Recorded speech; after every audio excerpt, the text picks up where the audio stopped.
been back to the academia in a while. It hasn't changed much, has it?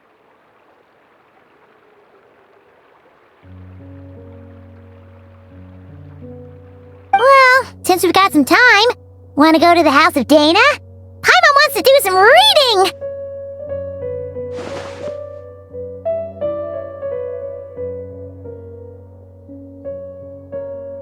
Ha! So you noticed!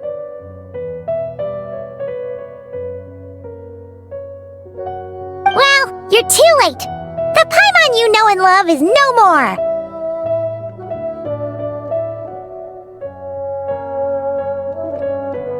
You're looking at Paimon Plus, a new and improved treasure trove of travel know-how.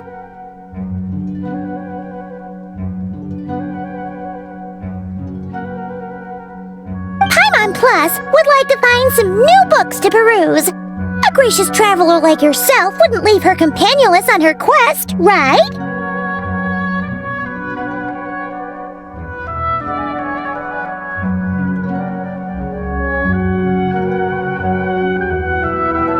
Come on, this way!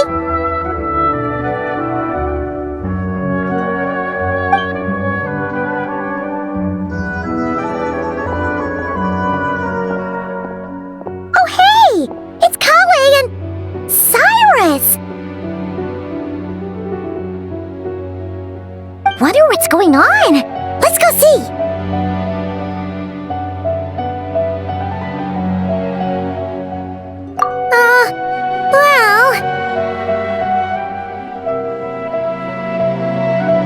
You know what they say? Learning is a lifelong quest. Which means there's always another chance to read a book. But you never know when the next chance to reunite with an old friend will come along.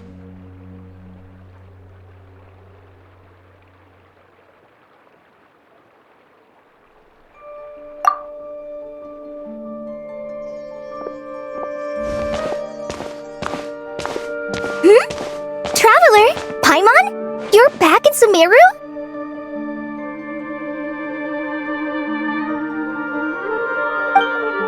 Oh, hello you two. It's been a while. Looking to spend time with some old friends?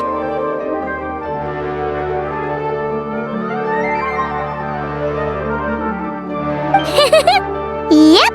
We saw some familiar faces, so we came to say hi.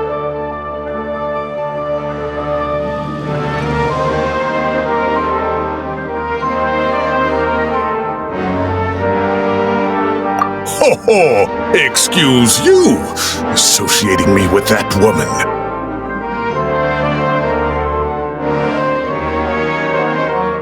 And if you're going to remember me that way, you should at least mention my tomato growing skills.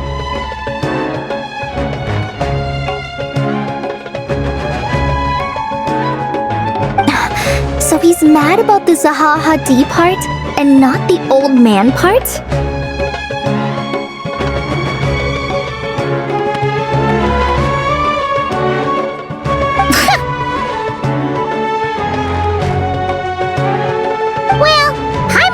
To see you in such good spirits, Cyrus. Must mean things are all good here in Sumeru.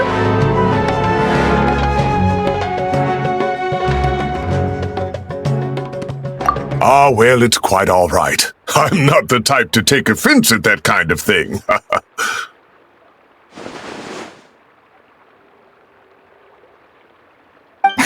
You definitely are.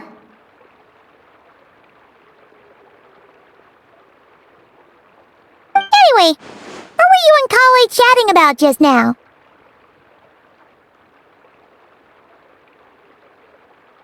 Ah, that. Well, it was quite a spontaneous meeting. I was leaving the sage's office when I spotted Kale in conversation with a Mahamata, and it looked serious.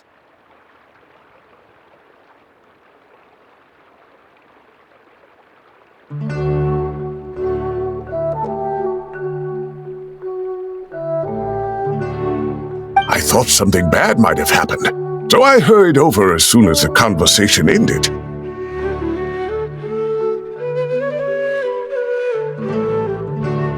as it turns out, our Cole is moving up in the world. The academia even hired her as a consultant.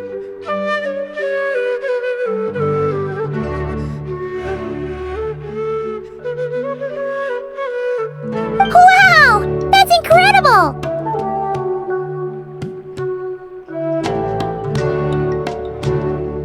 Oh, it's nothing, really. Look at that, so humble. Takes after me, she does.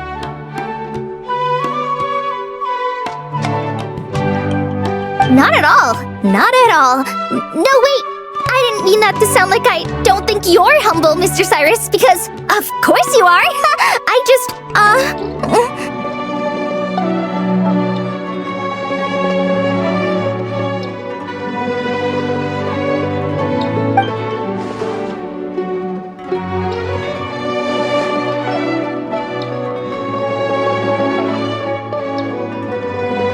Oh, well, I wouldn't even call myself a consultant. I'm just helping out.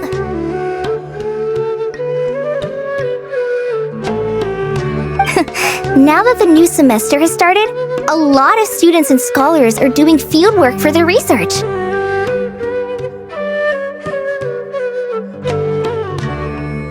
But it can be dangerous for those who don't have a lot of experience in the wild.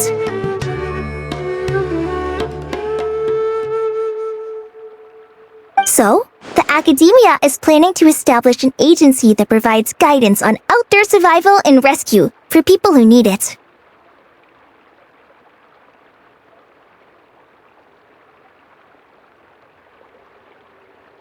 Oh! Paimon gets it!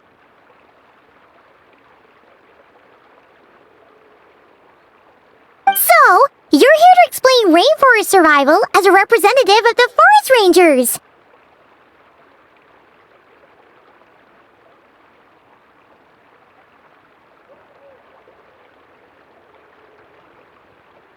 Yeah, pretty much.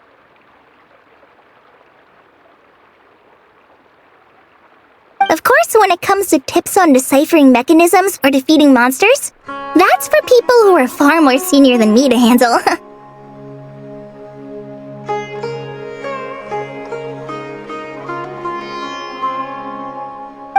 And speaking of which, since we're short on manpower, the person in charge at the academia said we're still accepting newcomers.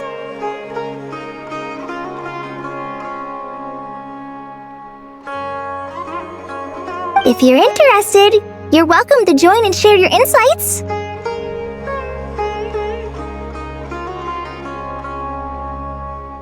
Ah, seizing the moment. Well done, Cole. Recruiting someone as capable as the Traveler is a great idea.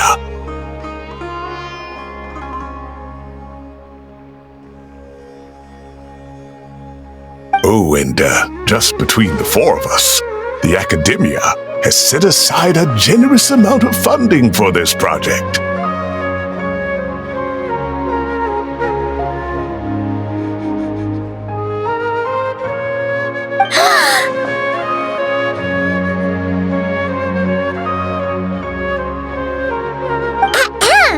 Well, since Kali's thrown her hat in the ring, we should help out too! What do you say, Traveler?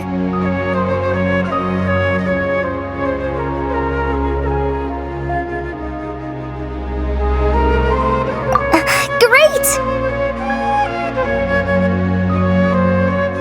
We're all supposed to meet up in Aru Village later, so I guess we'll regroup there.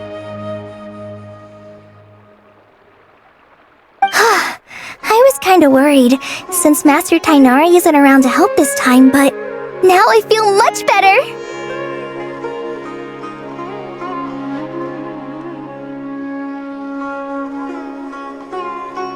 Yeah! Even if you don't trust the academia's eye for talent, you can trust ours for sure!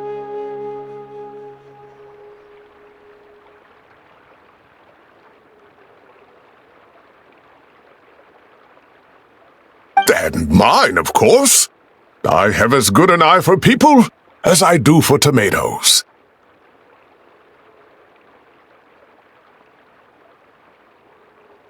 Well, there you have it!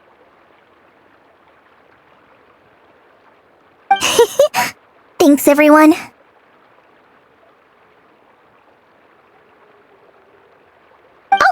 Speaking of Tainari, how are things with him and the others? Good, thanks. All the forest rangers are doing great.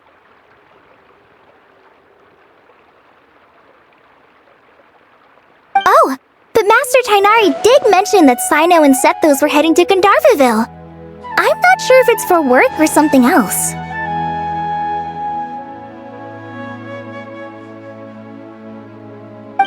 Knowing them, could just be to play some cards.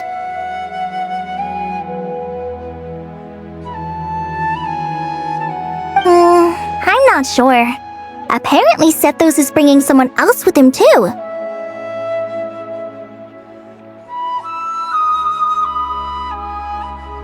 But with my academia commitment, I didn't have time to ask for more details.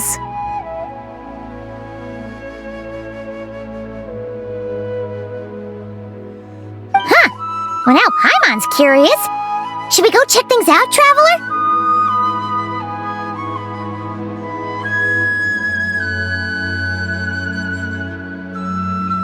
That's true, and I'm sure they've missed you.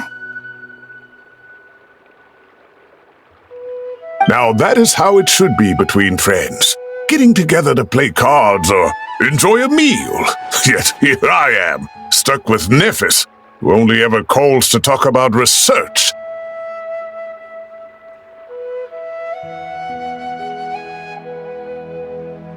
Well, I won't delay your reunion any longer. Until next time.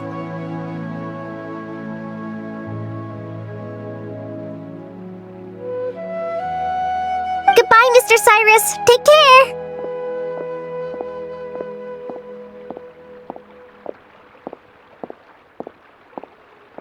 Alright, I should probably get going too.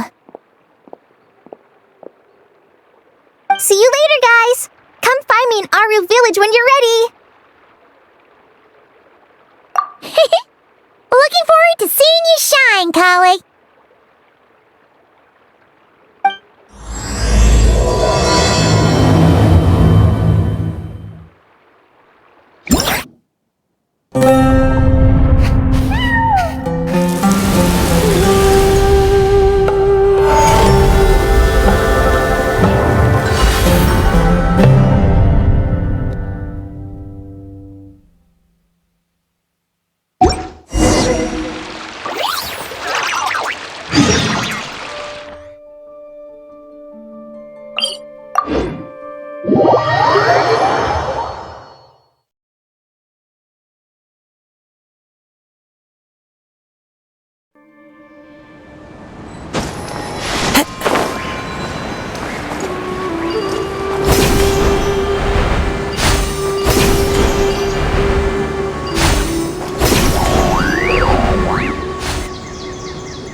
Tainari's place. Tainari's place. Ah! Here it is!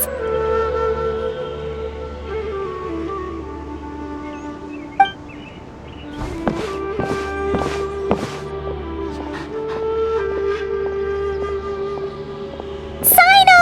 Sethos! Looks like the whole gang's here. Oh, and Layla's here too!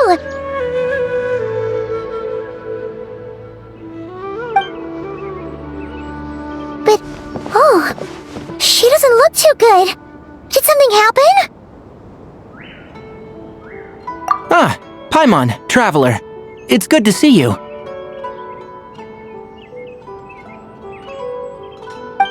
I'd welcome you like a proper host, but I'm a bit busy at the moment. Apologies.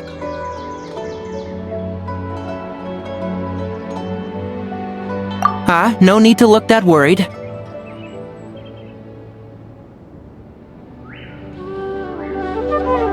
My observations indicate Miss Layla's condition has improved quite a bit.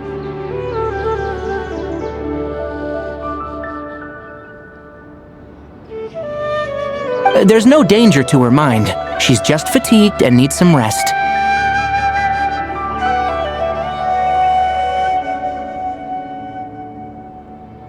Excuse me for a moment while I blend some calming incense.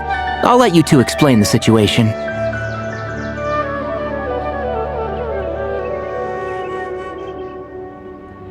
All right.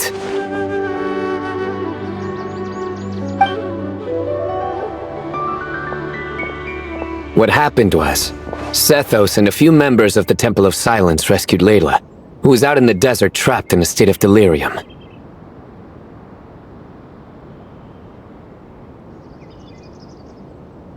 She had to be rescued? Oh, that sounds bad.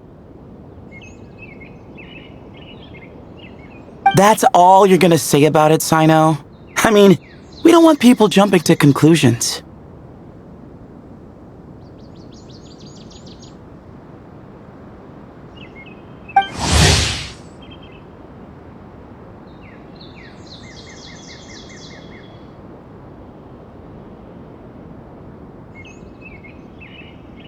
That's all I can say about it.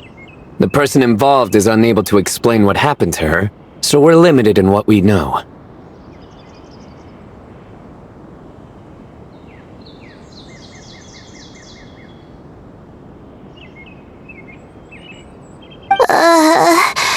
Sorry. My head is still dizzy.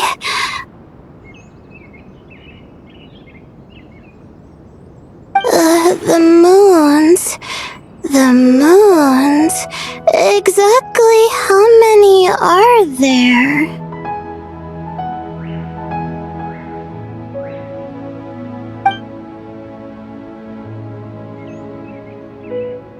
She's been repeating that phrase over and over again, but she can't seem to remember what happened to her.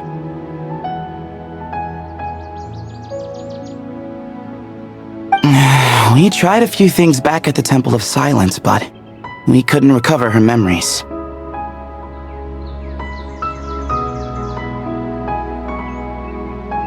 Her symptoms are kind of similar to researchers in the Satyavada life state, so we brought her to Tainari to see if our veteran forest watcher had any other ideas.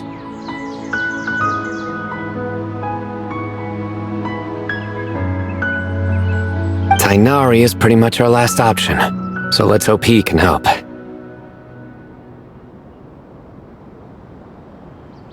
The good news is, even if restoring her memory is a no-go, we can help with the headache at least. Jur was in a similar state when we found him, delirious and mumbling to himself, but he's more or less back to normal now.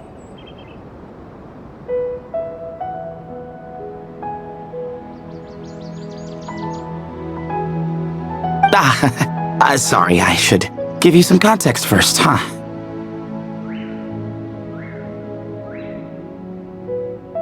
We should let Miss Layla get some rest.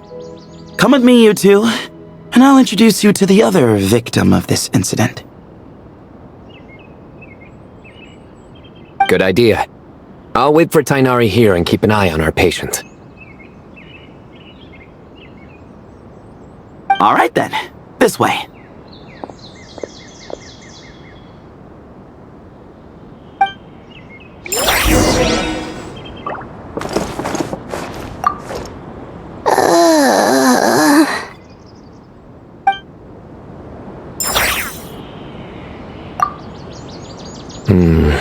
Something strange is going on.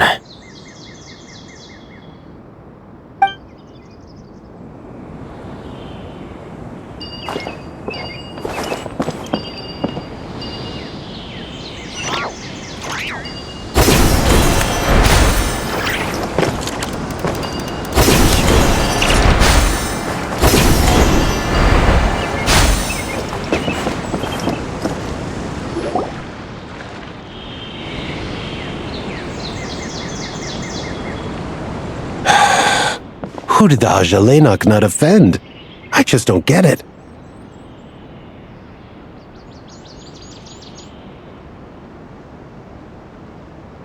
Hey, Jur. Still musing about Ajalenok nuts, huh? Want me to have Sino come over and tell some jokes? Might help distract you.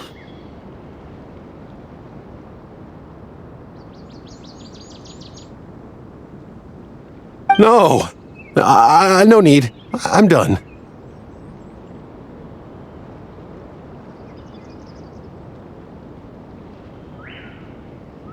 Oh dear, another master of puns.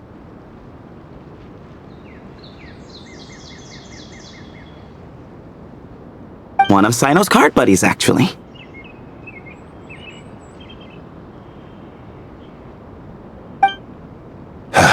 I think I might just take that as my cue to head back to the desert.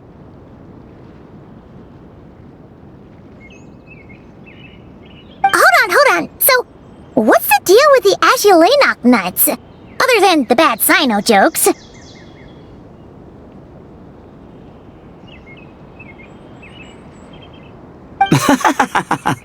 We'll get to that. But first, introductions are in order. This is Jur, a member of the Temple of Silence. And you remember the Traveler, right, Jur? Of course. I'd never forget a participant in the Rite of Duels or the hero who saved Sumeru.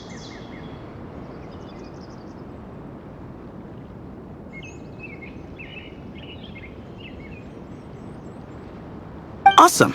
Could you go over what happened to you one more time, Jur? Our valiant hero is gonna help us get to the bottom of this.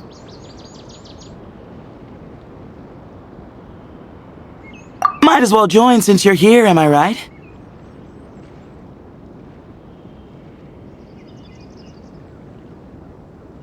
Just hear him out. You're gonna want to uncover this mystery once you do. I'd bet on it.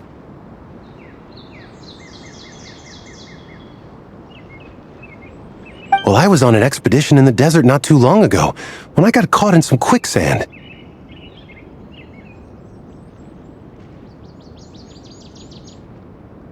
Later, it became obvious it wasn't normal quicksand because instead of sinking to my death, I fell into an undiscovered ruin.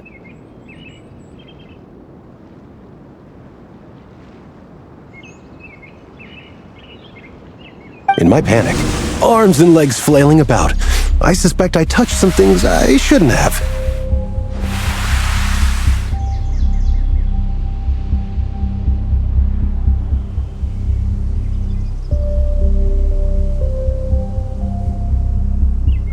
Because in that brief moment, an enormous amount of information came surging into my mind.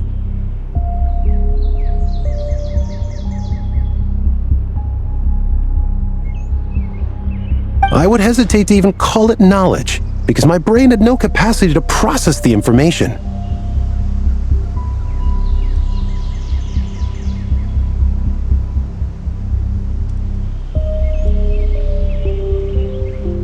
To use an analogy, it would be like trying to stuff thousands of Azulenok nuts into a small water skin without it bursting.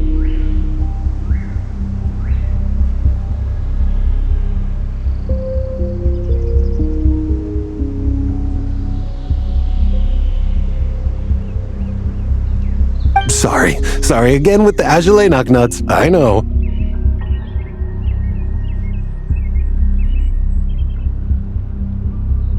It's fine. We're getting to that part of the story anyway.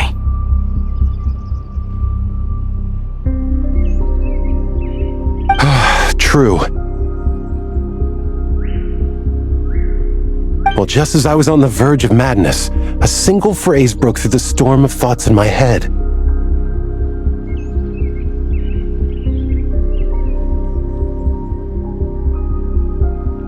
It was a man's voice saying, "Don't eat Azulenok nuts."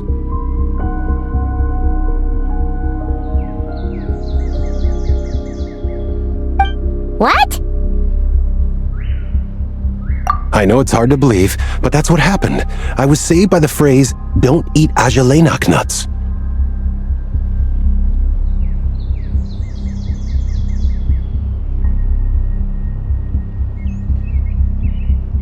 I'm not sure. I'm not even certain it was a man's voice. It's hard to remember now that I've been repeating it so much myself.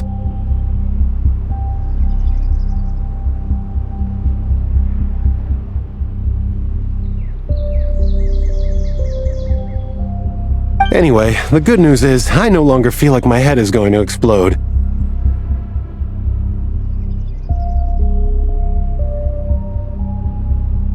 Of course, the bad news is that phrase has been stuck in my head for the past few days.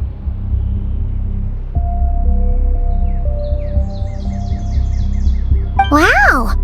But does opposite effect? Like, the more you say don't eat it, the more you want to eat it?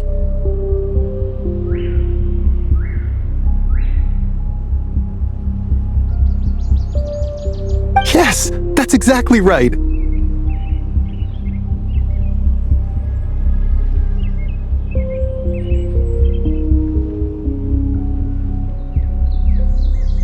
Whoever the voice belongs to, I don't know what his deal is with those nuts.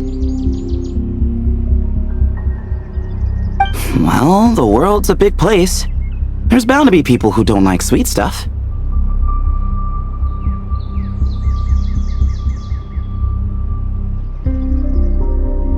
I suppose. Strangely enough, I'm starting to think the voice belonged not to a man, but a cat.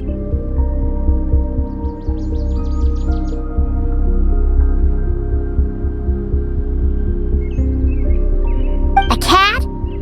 How?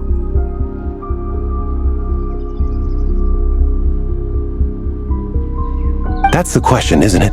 What would a cat be doing in an abandoned ruin like that?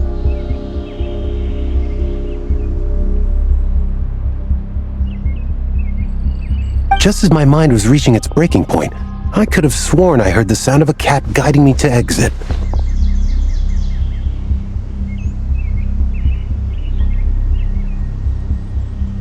But when I came to, all I saw was endless desert, and Sethos shaking me in a desperate attempt to wake me up.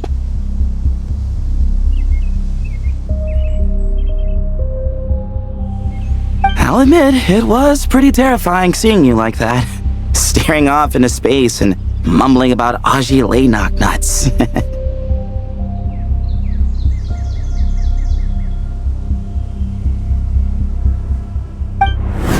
You sure don't sound terrified.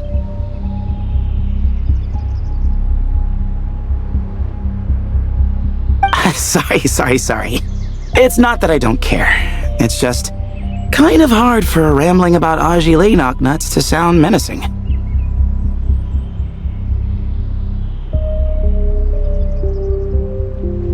Now, what Layla was saying, on the other hand, that is much creepier.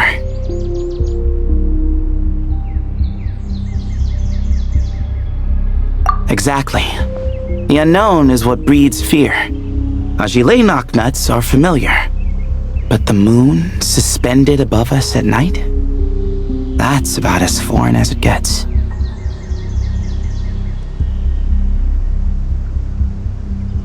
Well, we don't know that for sure.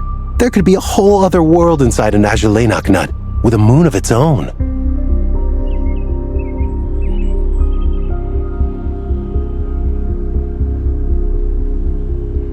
Huh. I guess. Aji Laynok nuts are not to be underestimated.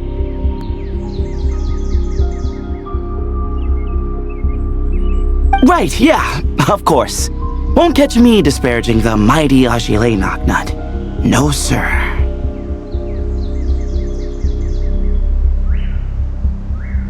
Huh.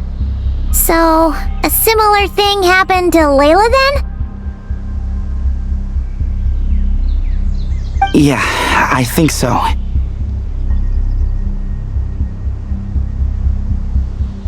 I was in a hurry to rescue Jur, so I put a marker on the incident site so we could go back and investigate.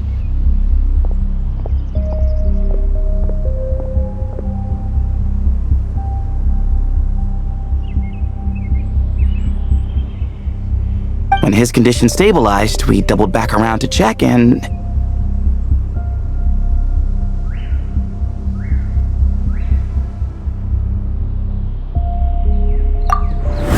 Exactly.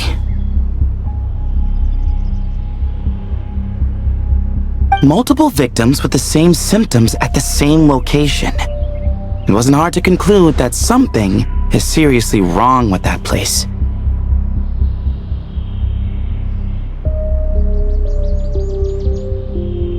So, after we got Layla out of there, I had the Temple of Silence put up a warning sign at the scene and send patrols to watch the area.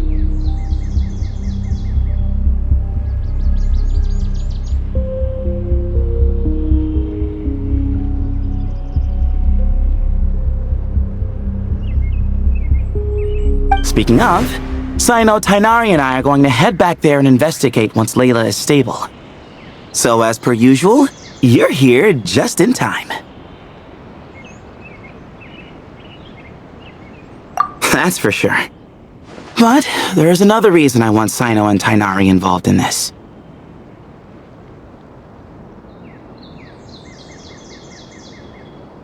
Because the story doesn't end there. Right, Jer?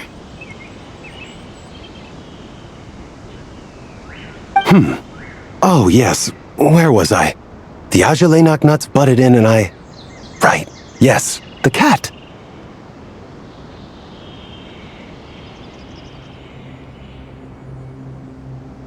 As I followed the cat noises, the voice said something else.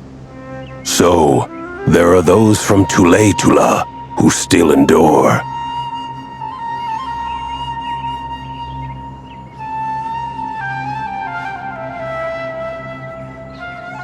I thought that was strange, of course, because, well, was the voice referring to me?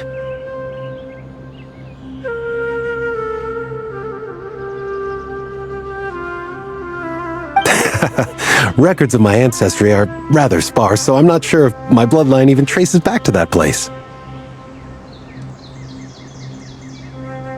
That's right. The Temple of Silence's place of origin.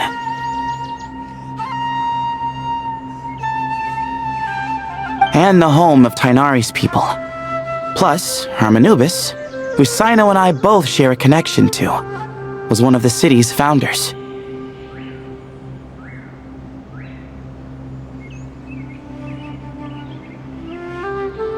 As the temple's current leader, if something strange happens in the desert, it's my job to get to the bottom of it.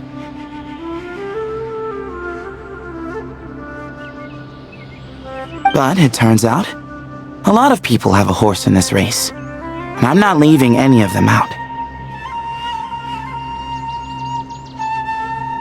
See? Knew you'd join.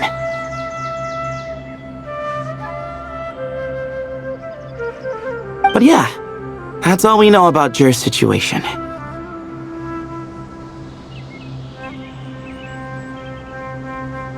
Tainari should be done on his end. Let's head back and check on Miss Layla.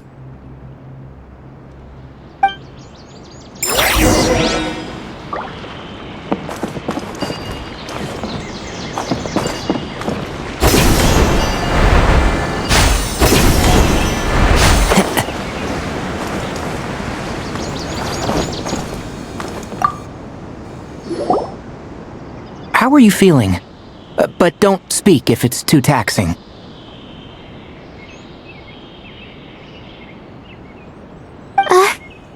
It's fine. I'm much better now, thanks.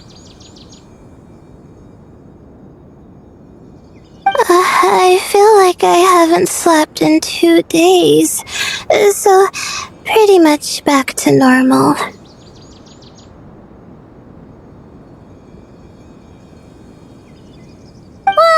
Whoa. That's your normal?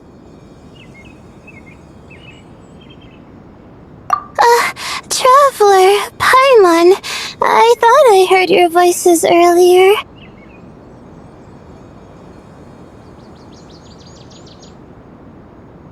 Oh, and, I'm sorry. Huh? You don't have to apologize. He didn't do anything wrong.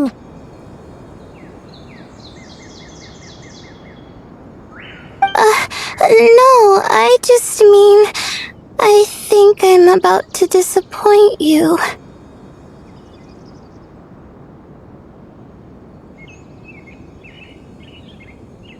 My head was kinda muddled earlier, but I still heard your conversation.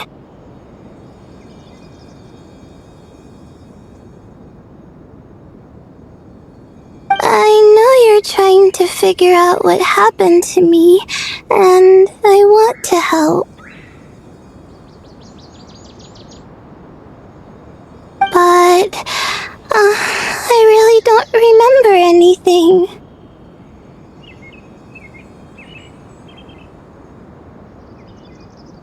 Does your head still hurt?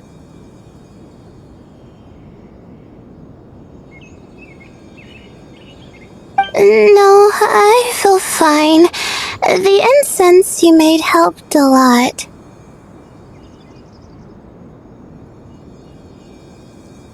I'm still hearing those words in my head, but other than that, I'm okay.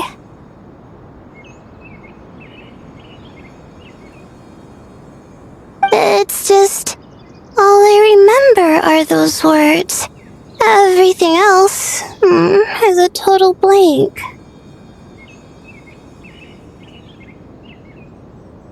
One moment I was heading to the stargazing point I'd calculated, and the next, I was on my back in the sand. The same phrase playing over and over again in my mind. How many moons are there in the sky?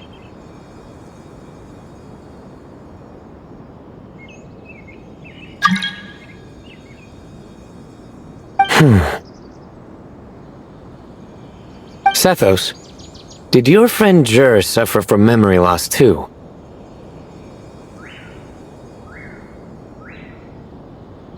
Not really. His memories are blurry, but there aren't huge gaps like this.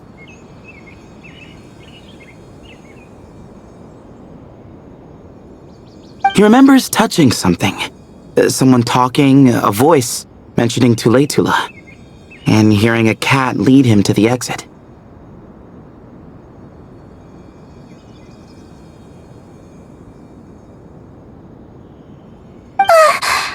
A cat. Did you hear it too?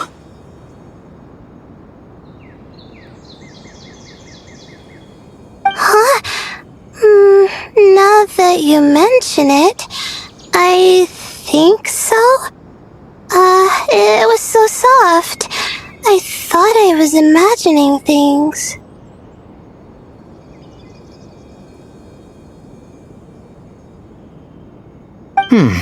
Which means, at the very least, what the two of you experienced while escaping the ruin is consistent.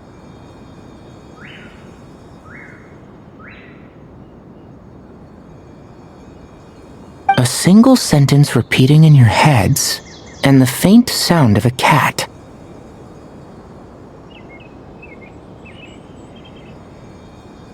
Still not a lot to go off of.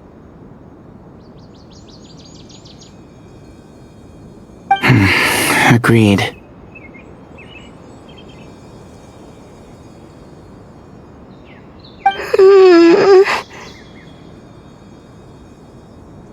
Oh, is your head hurting again, Layla?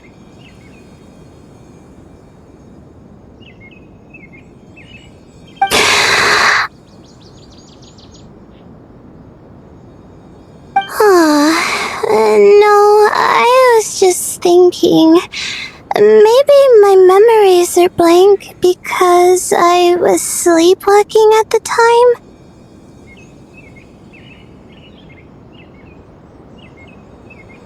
Sometimes, my friends and classmates tell me about things I don't remember doing, or places I don't remember going.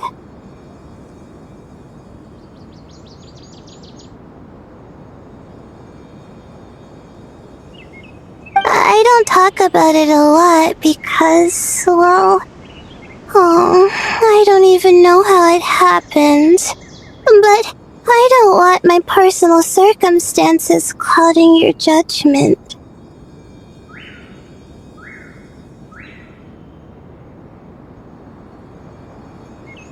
So I just wanted to mention that.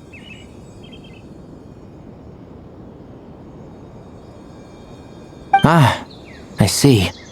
Well, thank you for telling us.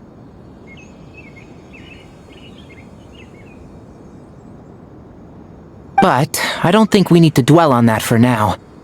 We're gonna check out the site of the incident for ourselves, so that should help us come to our own conclusions.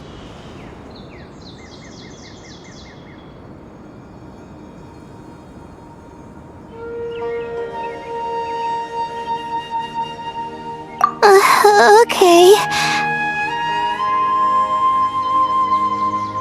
Then could I come too? Oh, I have to know what happened to me back there.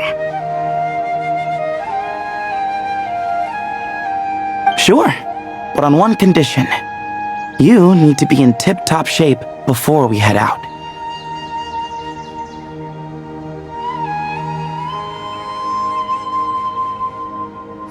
If your condition isn't stable enough before then, we'll have to figure out something else.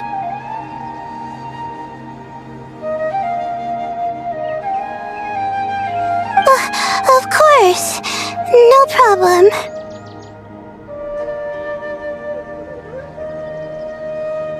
Well, I'm more concerned about Tainari.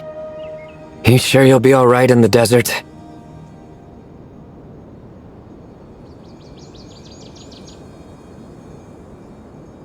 You say that like I'll evaporate on first contact with sand or something.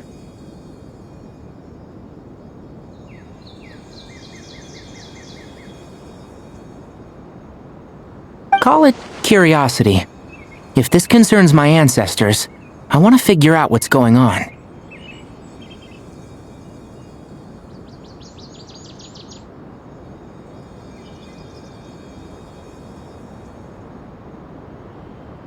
Anyway, as long as I take things slow when the sun's out, I should be fine with the right preparation.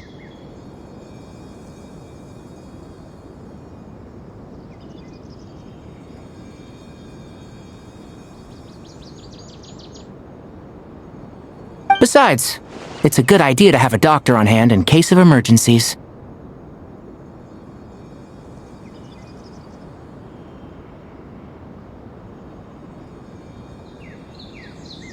So long as our doctor doesn't become the emergency.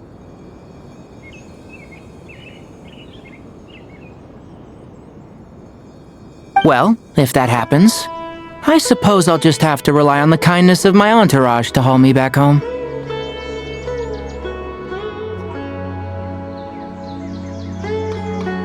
Alright, well, that all sounds good to me. Let's meet in 2 days like we agreed.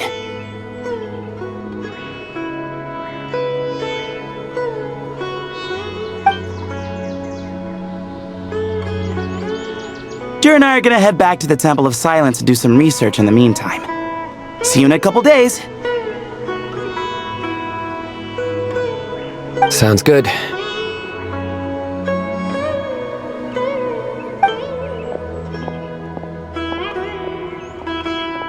What about you, Layla? If you feel like you need more rest, I can arrange a room for you to stay in.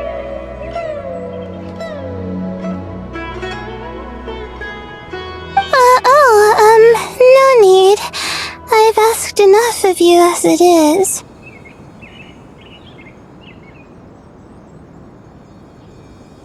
Besides, I feel a lot better. I should make it back to my dorm, no problem.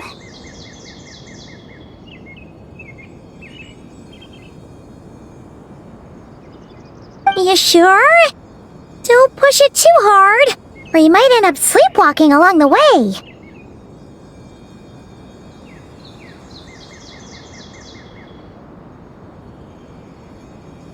Don't worry, I'll be fine. I have other things I need to do anyway, like letting my advisor and classmates know that I'm fine, adjusting my stargazing schedule, things like that.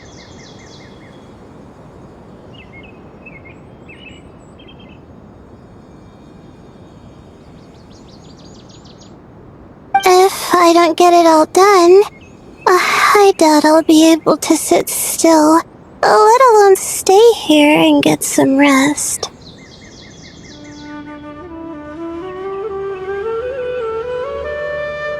I'm not so sure that's...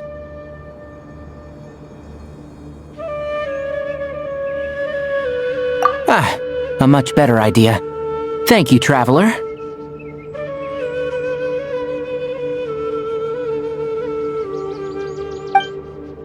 Of course, if anything starts to feel off, come back for a checkup right away.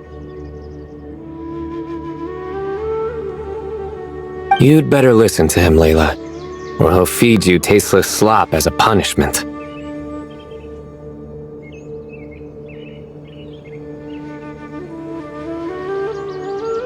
Punishment? You're the one who caught a cold. You're supposed to eat light when that happens.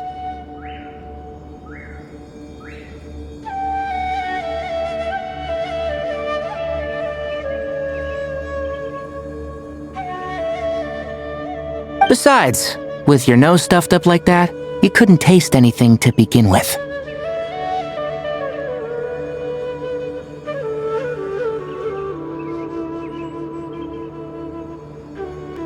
Huh.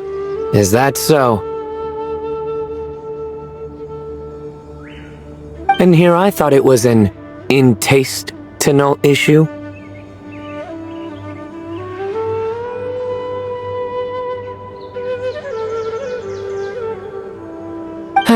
Should have seen that coming. You're off the clock, so now it's time for puns, huh?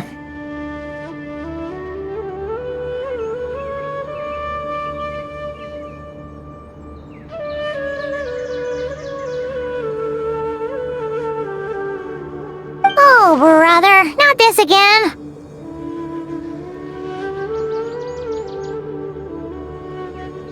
Don't worry, Paimon. I understand. If you want me to stop, then... Then? You'll have to call a plumber. Tell them someone's gotta pipe down.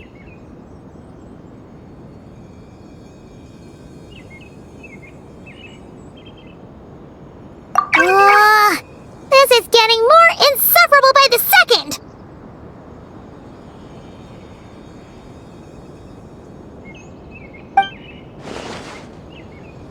Put a sock in it already, please!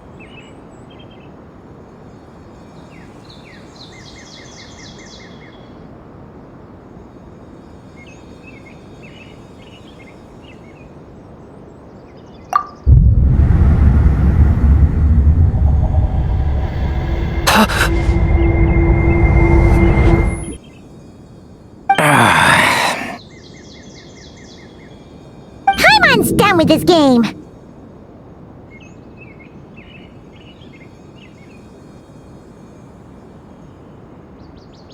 You win, okay?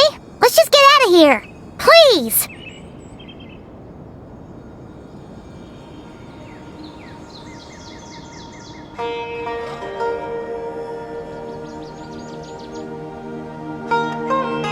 All right, you stay safe. I'll try to stay sane.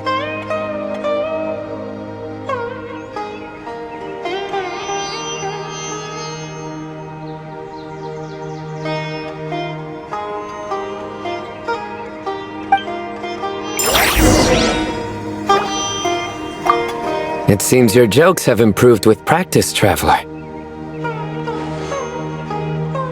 Happy about that? Absolutely. Finally, someone to share the load.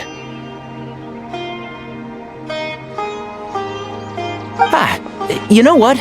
Akale's helping out the academia, but I haven't had the chance to check on her. Why don't you do me a favor and go do that?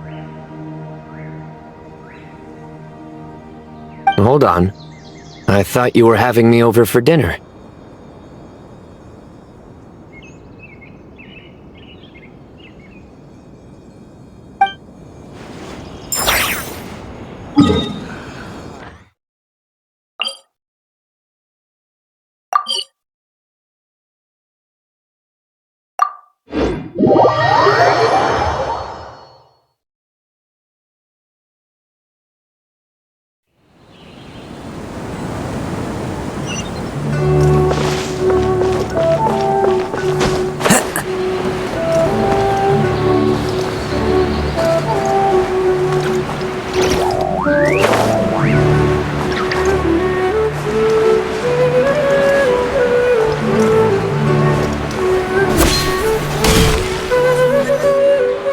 Moon moons.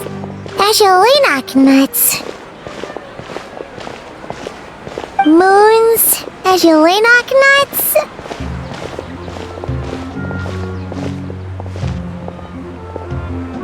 Are the moons going nuts?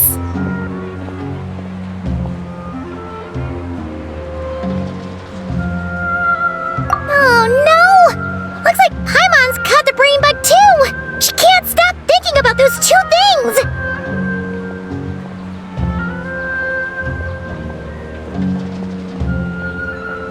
Oh, Paimon's gotta clear her head. But how?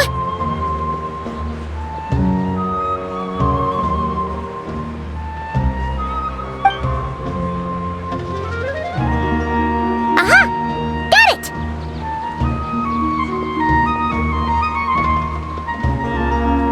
The cafe over there! Why don't we head over for a quick pick-me-up?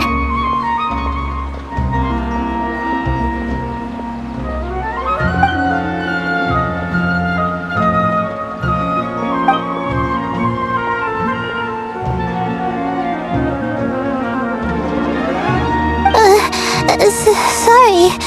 I feel kinda tired all of a sudden. Wait!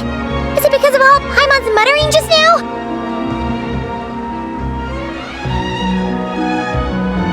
Oh, sorry. The coffee will be Paimon's treat, okay? Hey! You make it sound like Paimon's stingy or something!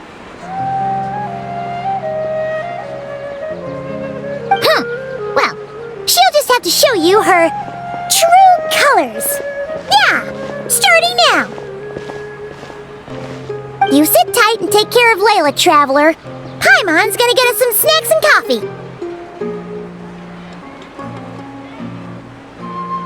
Be right back. Don't go anywhere in the meantime.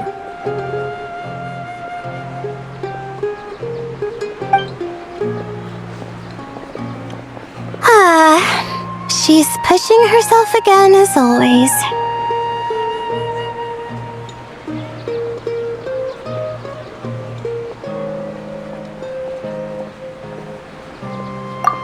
Saw right through me, huh?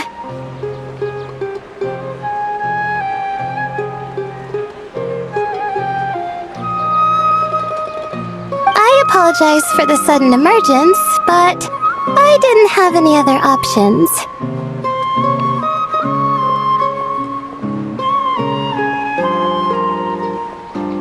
Well, that's true.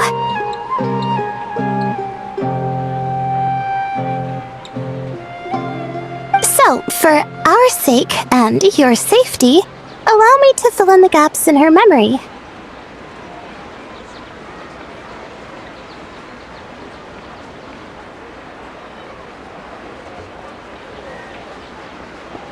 That's right.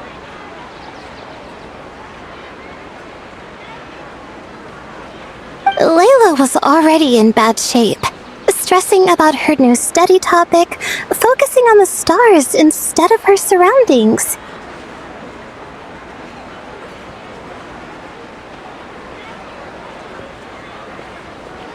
By the time she realized the danger she was in, it was too late.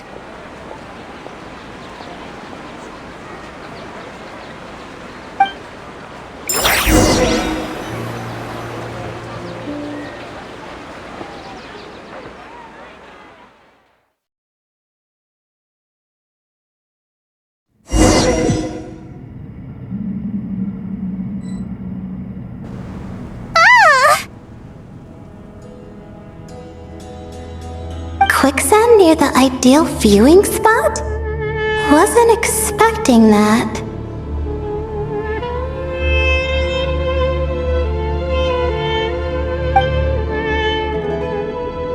Looks like Layla's been under a lot of pressure lately. She hasn't been paying attention to her surroundings.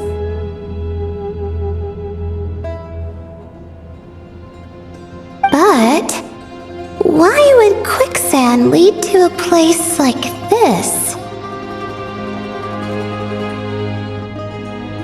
Well, All in all, looks like a common desert ruin. Guess there's nothing to do but try to find a way out. Oh, Layla, what have you gotten yourself into this time?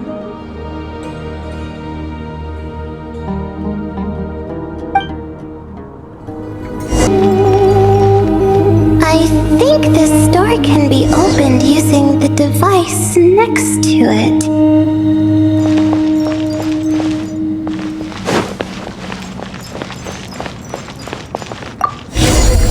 Just like I thought.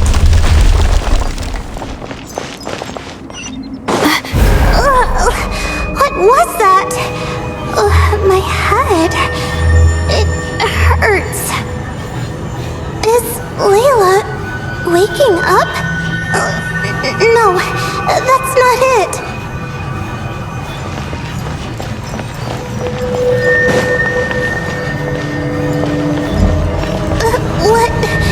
What's going on?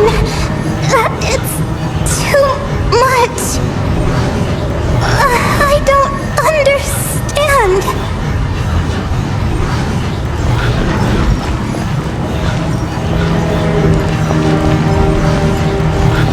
The ground is... Where am I?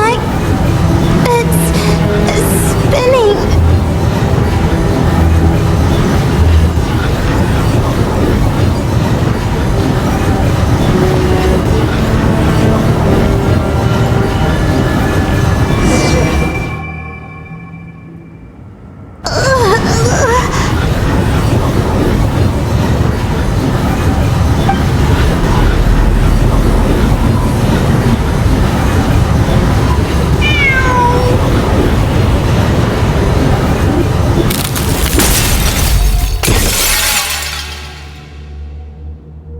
How many moons are there in the sky? How many moons are there in the sky? Okay, information isn't rushing into my brain anymore. That's good. How many moons are there in the sky? My head hurts, but there are no more dark spots in my vision, and I can see in front of me. Still... How many moons are there in the sky?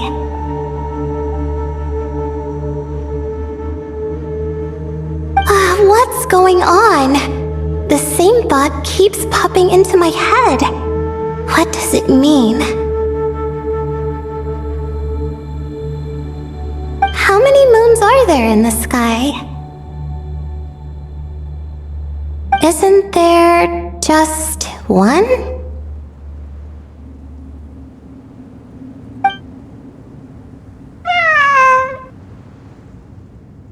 A cat? I think there was one earlier, too.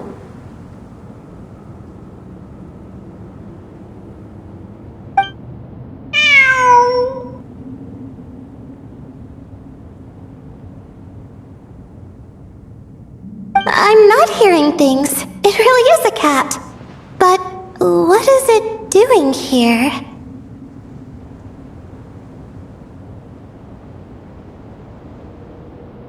How many moons are there? No! Stop it!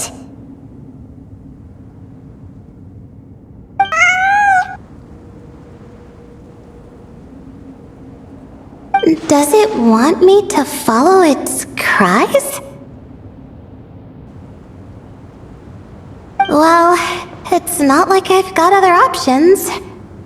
Come on, Layla. You can do this.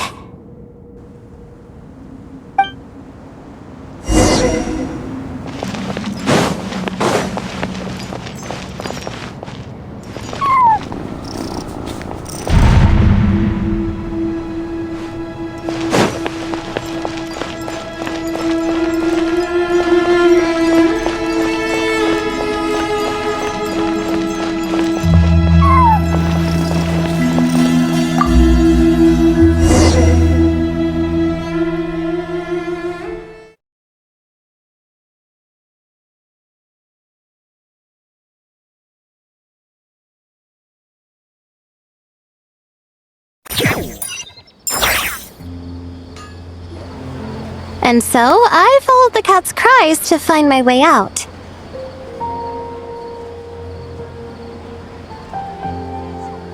It was quite a kind creature. It didn't even leave until the other me started to wake up.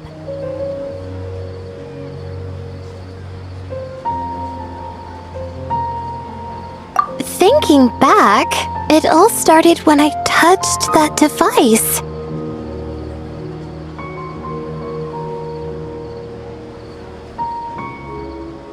I've heard fellow students talk about it before, how the desert is full of objects that do strange things.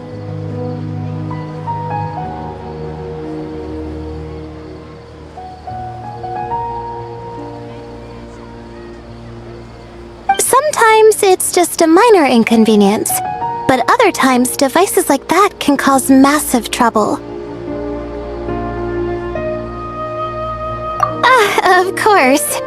I forgot how much adventuring experience you have.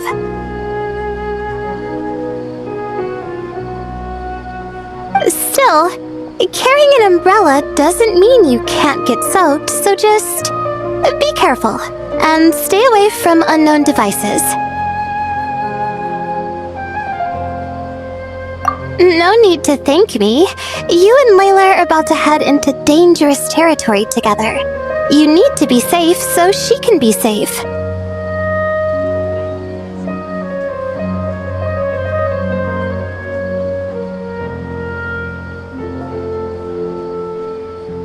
Well, I think that about sums it up.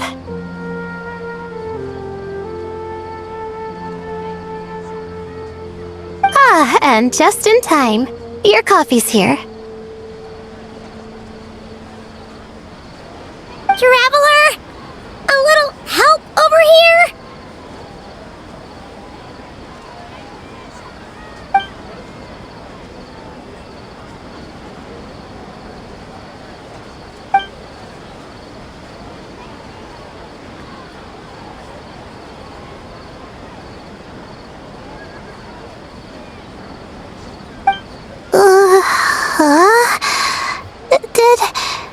Did I fall asleep?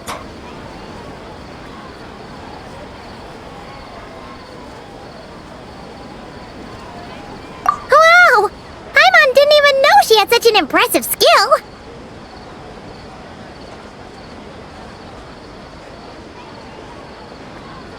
Ha! Does that mean since Paimon bought this coffee, it would just make you sleepier?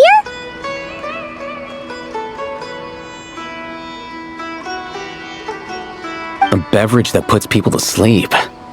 Better saved for work hours, I think.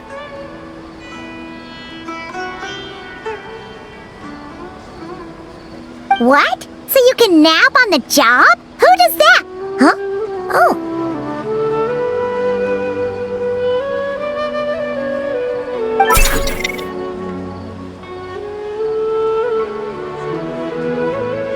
Beep boop.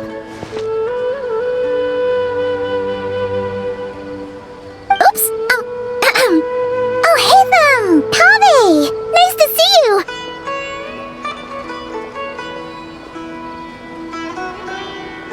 Oh, and you too, Marak!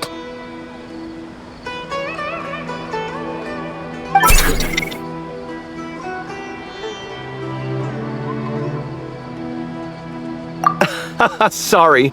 Hope we're not interrupting anything.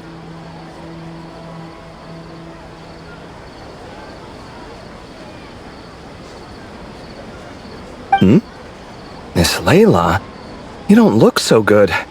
Is everything all right?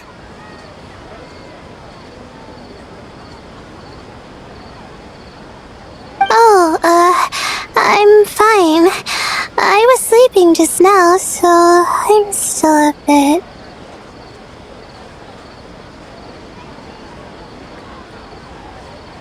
Ah, I see.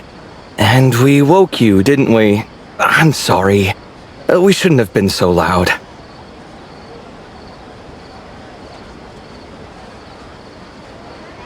No, you didn't. I didn't mean it like that. Sorry.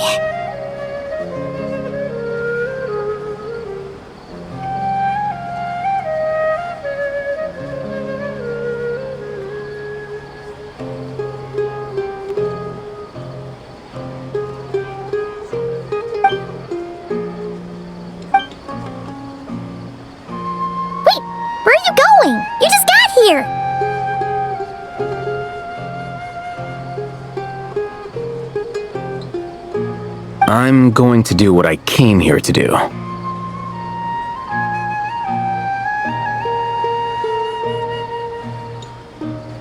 Which is?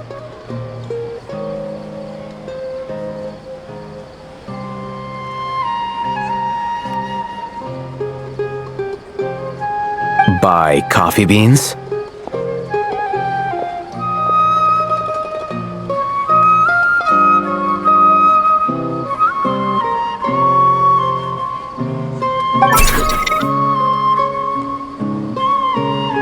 Huh? You're going too?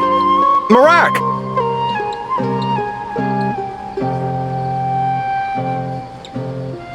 Fine. Run off with him. See if I care.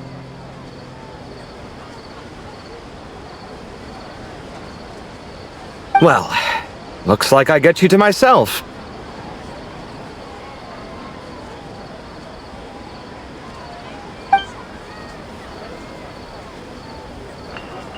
It's been a while, hasn't it? How have you been?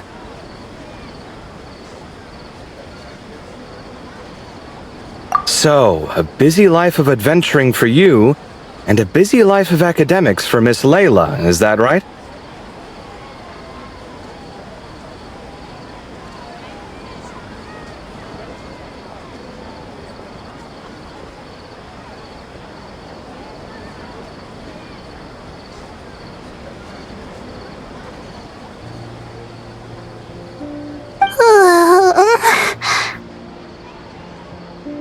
Oh, is something wrong?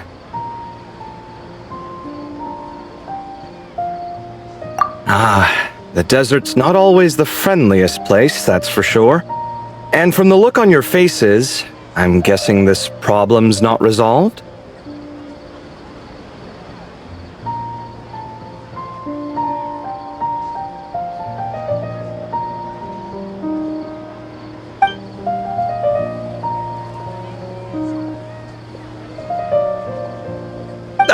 Don't force yourself to talk about it, of course.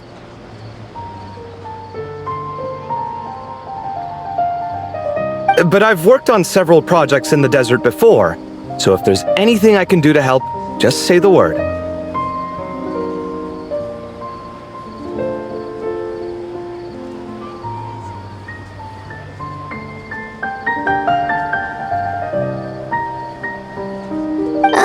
No, I don't have anything to hide. It's just complicated, so explaining might take time.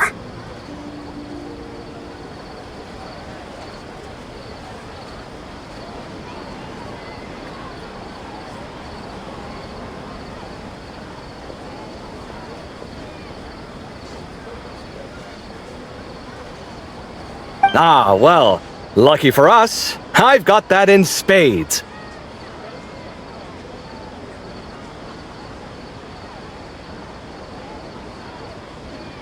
Yes, you have been quite sedentary recently.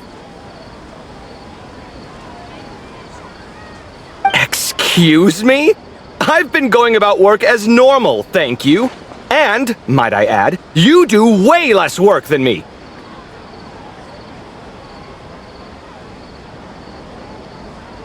I do the amount of work that is required of me.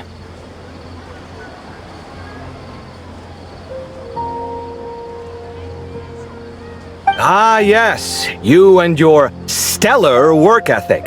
The stuff of legends.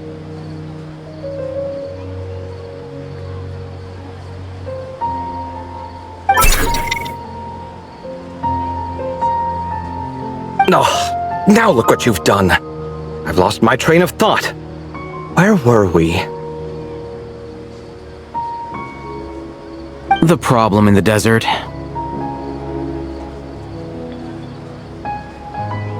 Wait, you were listening earlier?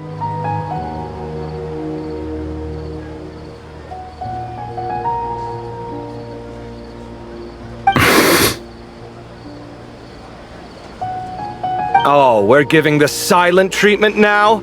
Mature, very mature.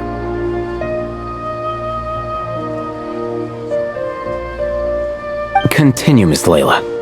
I'm curious as to how this incident unfolded.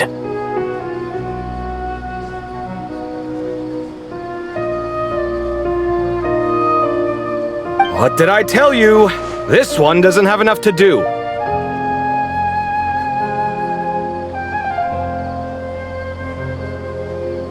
Alright. Well...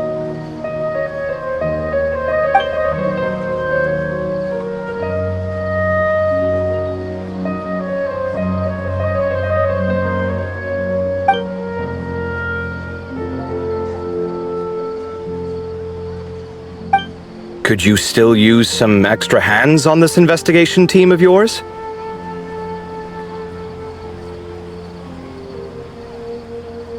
Huh? You want to join, Mr. Kave?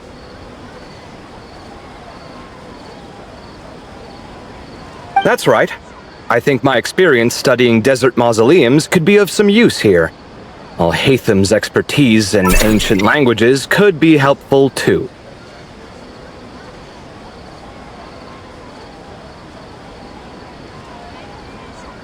Besides, I consider you all to be my friends, and friends are supposed to help each other out.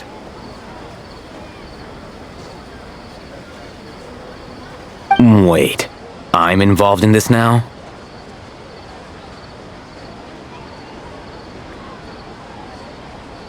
Oh, please, I know you. Half the battle was over the minute you said you were curious. We couldn't stop you from joining if we tried.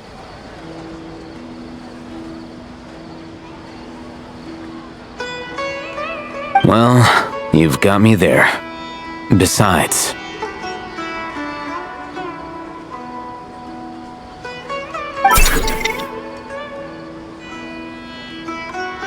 this suitcase of yours has been jumping at the chance to volunteer for a while now.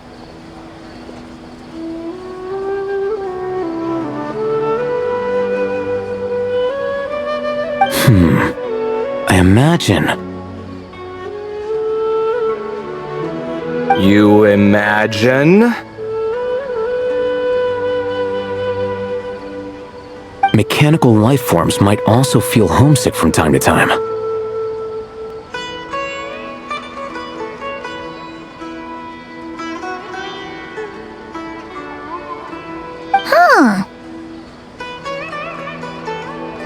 Huh. Now that you mention it, Arak's core was a component sourced from the desert.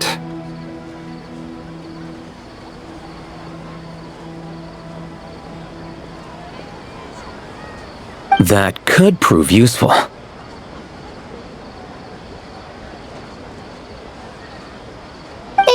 You're sure you want to come with us? It could be dangerous. Oh, I'm sure. All the more reason to recruit as much help as possible. It's important to count on friends at times like these.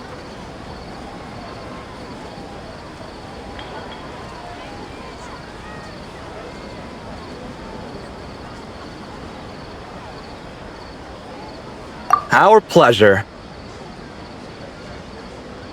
It's a plan, then.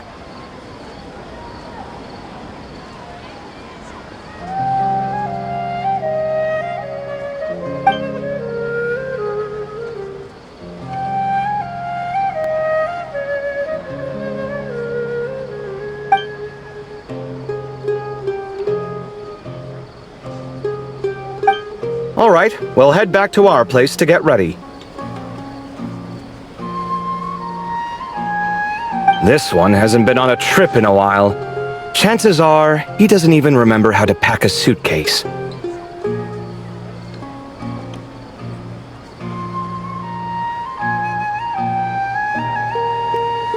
I'm not worried. It'll get done. Somehow. Would it kill you to help every once in a while?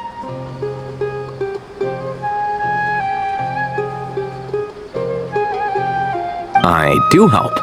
It's called moral support.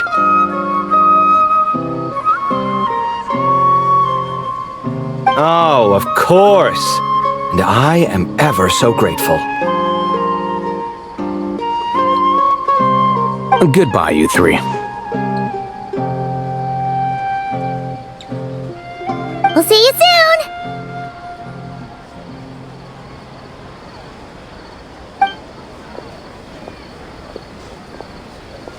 Oh, and Kaveh, your coffee beans!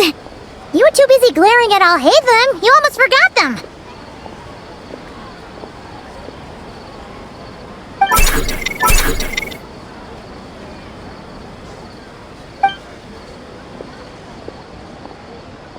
Well, we're pretty close to the academia now. I should be fine from here.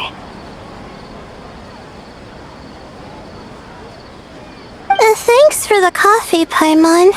I feel much better now.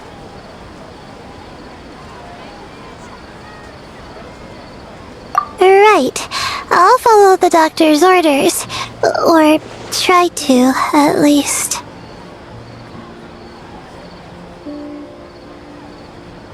With the blessing of the stars, I hope we all get a good night's sleep.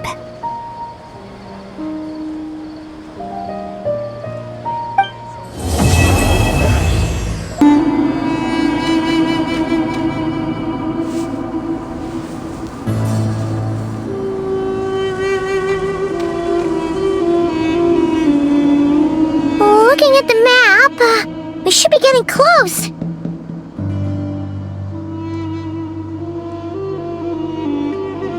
Speaking of which, the closer we get, the more Paimon's heart feels like it's beating out of her chest!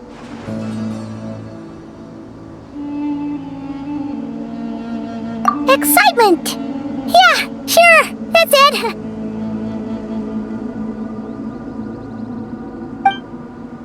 Oh look!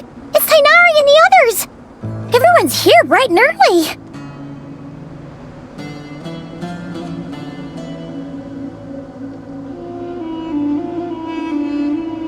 Yeah, the desert's a pretty harsh environment. Better to travel at night and beat the heat.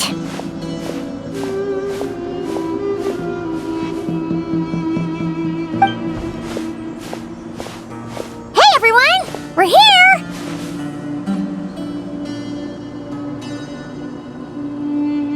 Ah, right on time.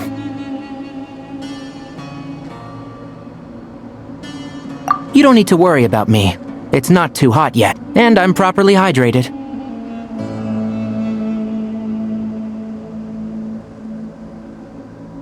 All right, we're just waiting on the two people Miss Layla mentioned, and then we'll be set.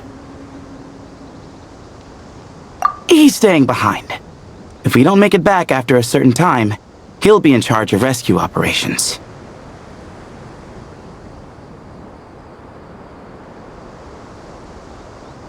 You can count on me.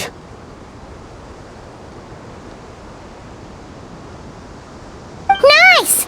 You thought of everything!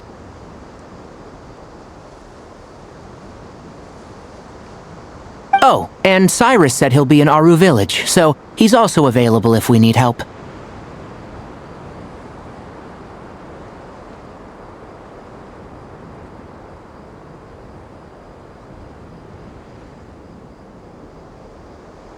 Amazing! Having people to watch our back is making Paimon a lot less nervous. Yeah, I did.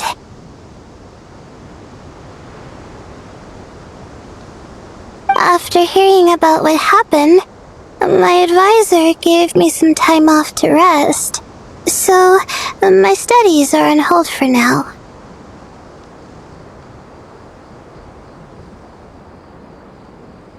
Then, does your advisor know you're back in the desert to investigate?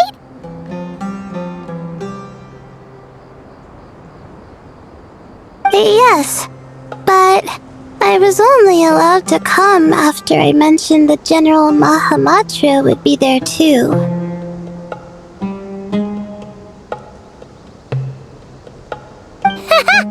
Quite the reputation you've got there, Sino.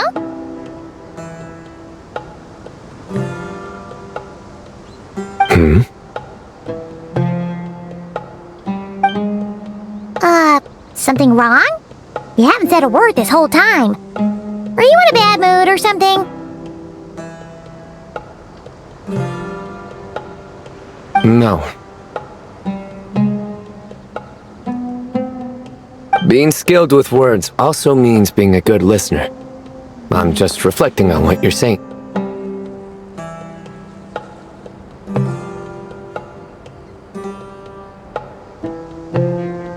Oh, Hatham! Kaveh! Ha! Over here!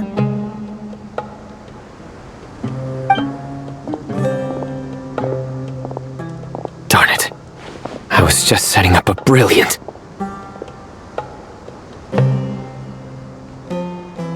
Yeah. I'm sure you'll find another chance.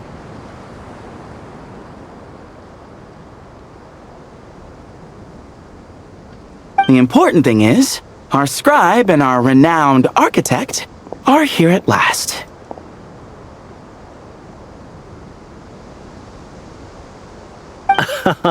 High praise.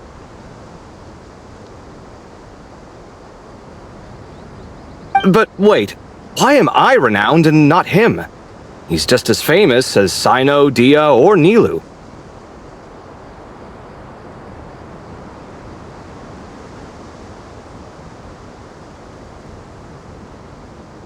That just means your level of fame is even greater. How could a lowly scribe hold a candle to you?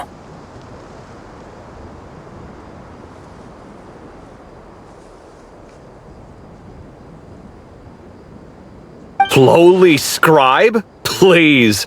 All those strings you pulled to get those new books from the House of Dana? What do you call that?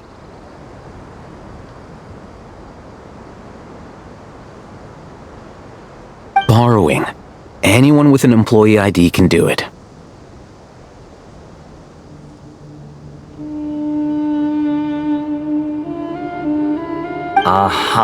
Yeah. The House of Dana bends over backwards for just anyone, does it?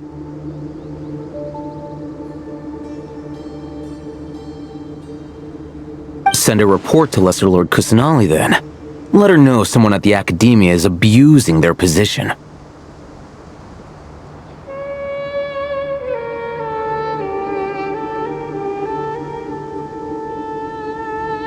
Hey!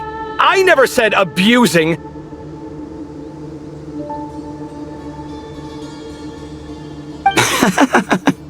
Impressive verbal sparring, as always.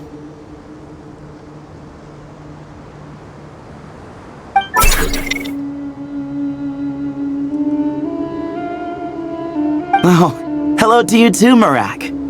Well, looks like your assistant is raring to go, Kaveh.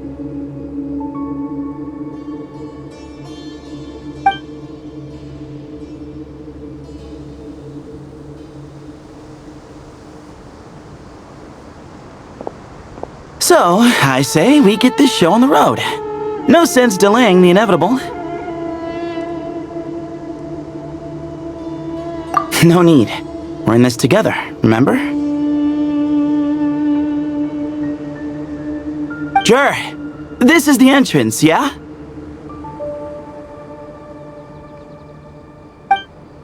Yes. Perfect.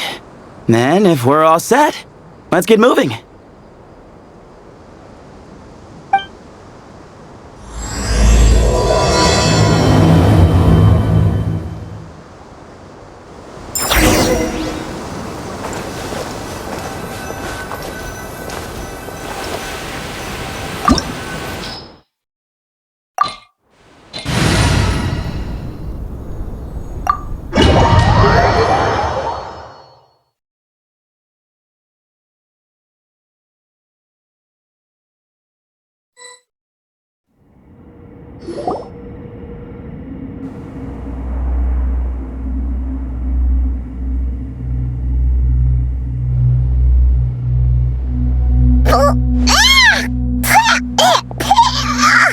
Paimon's mouth is full of sand! Ugh.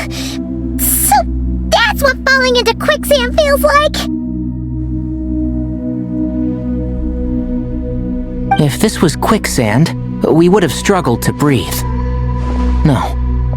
I think this was regular sand, and we didn't sink into it. We fell through it. Into this place. Agreed.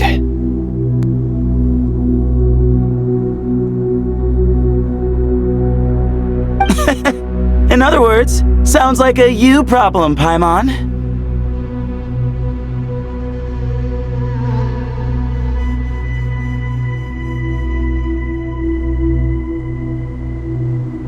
Haha, very funny. No, wait, Paimon's the only one.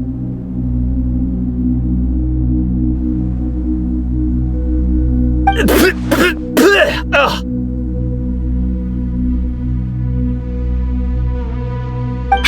See?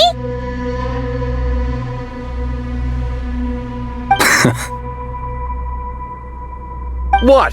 I'm the only one with sand in my shoes? Yeah, right.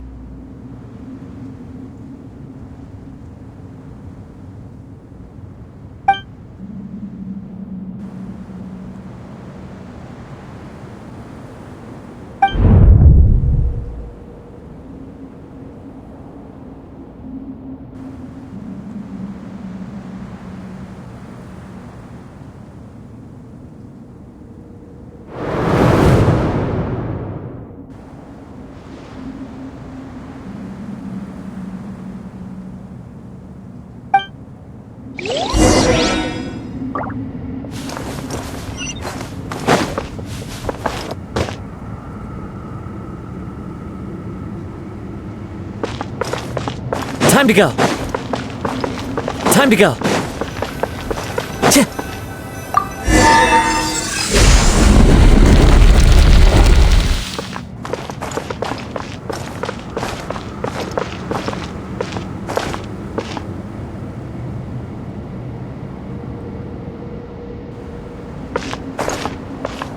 Time to go. Whoa! There are monsters here? Jer didn't say anything about that. Probably means he didn't run into any. Because we're just unlucky.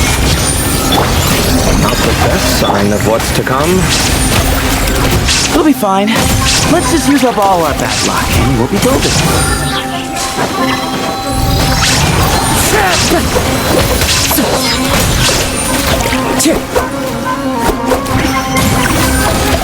Wind Strider!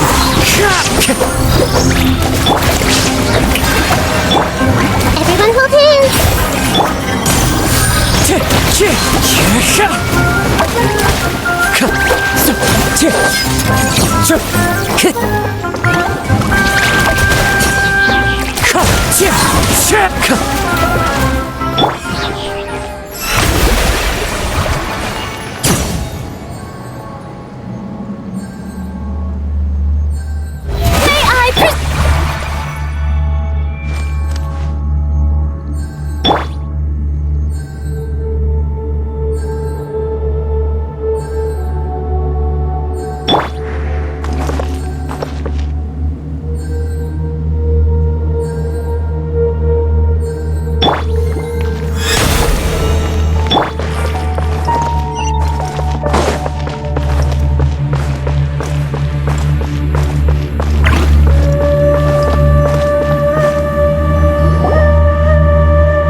Well, that goes without saying.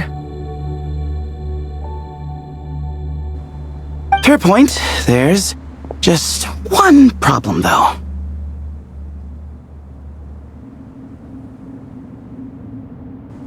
The only way forward is through that door.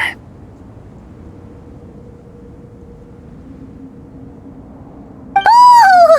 Is it time to hunt for a key? Paimon loves this part.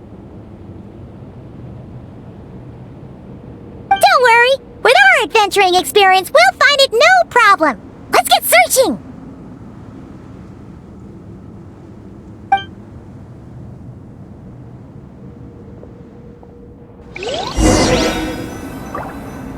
Marak, wait!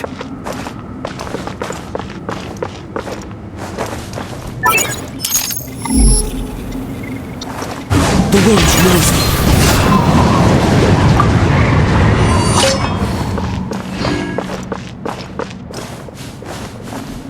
Wind strike!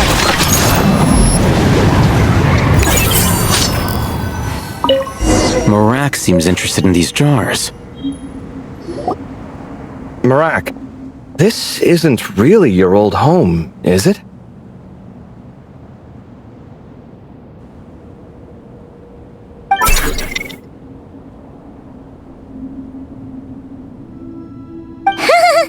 No idea what that means, but Marak does sound pretty happy.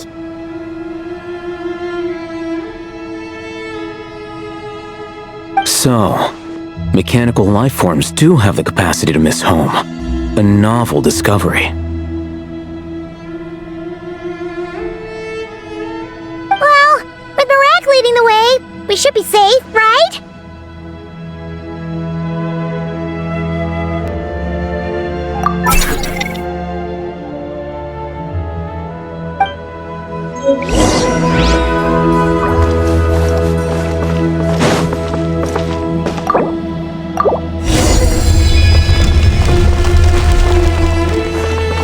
Good thing you decided to join, Kaveh.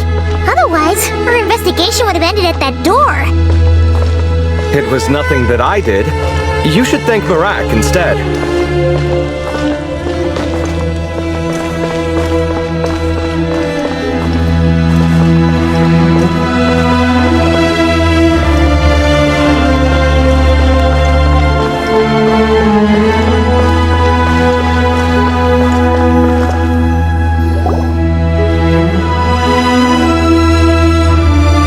Hold on! At this rate, Paimon's gonna lose her title as best guide to a mechanical suitcase!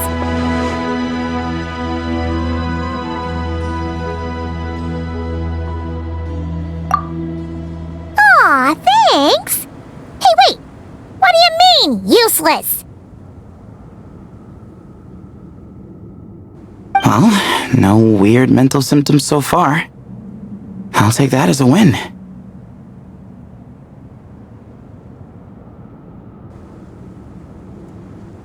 That said...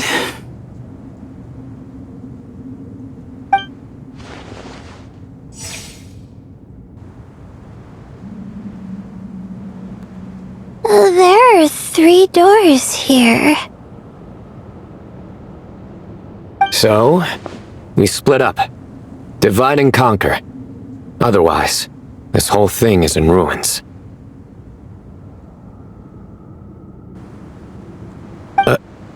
No pun intended on that last part. I swear. Yeah, that might be our best option. Good idea. And the minute things go south, we go back the way we came.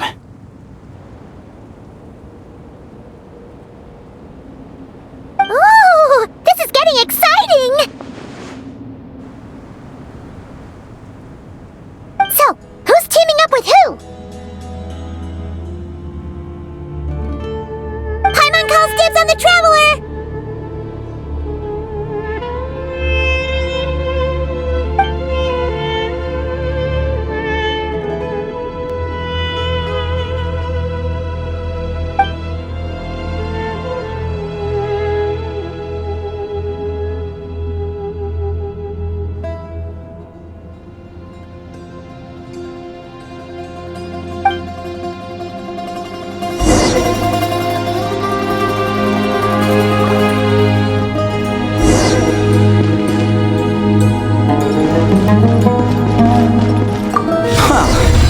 Takes me back. Last time we were in the desert together, 2 of you came all the way out here to gang up on me. Oh, sounds like someone's holding a grudge. Just what I like to hear. If you're still hung up on that last one, just name the time and place, and and we'll have ourselves another thrilling... duel.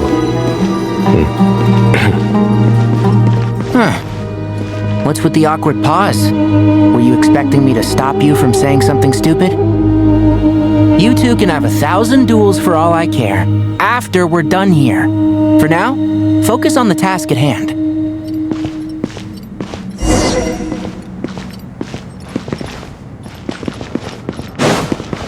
Keep up.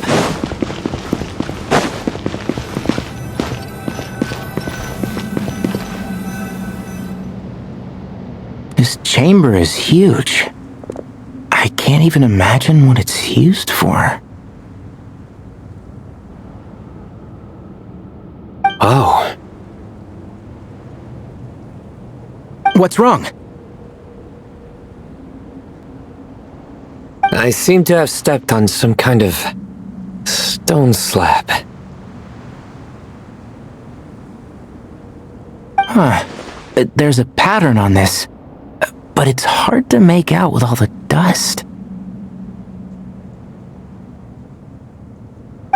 Huh? Look! The shape seems to match the markings on the ground over there.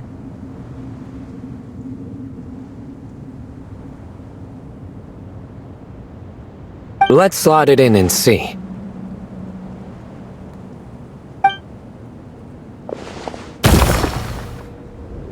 And we have a match. Looks like we need to find the other 3 broken slabs.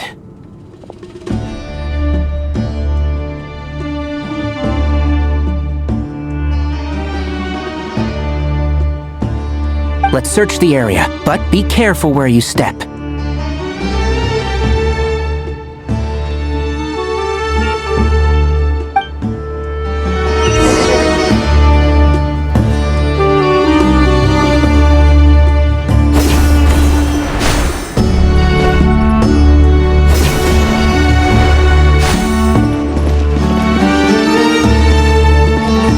Woohoo, got one! Ouch, but watch out. The edges are kind of sharp.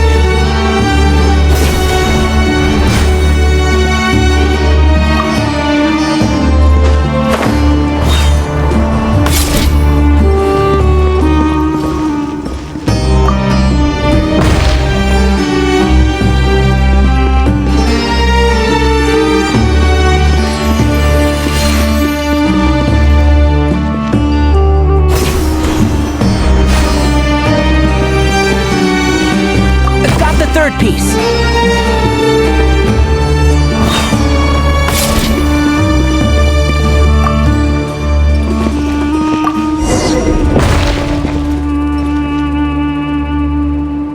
We just need one more.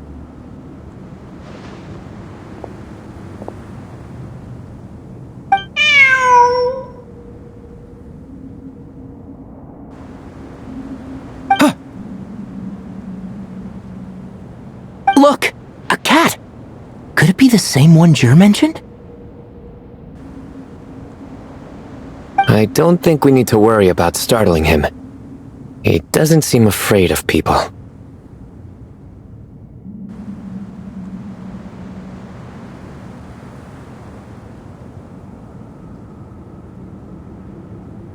Yeah. If anything, it seems like he wants us to follow.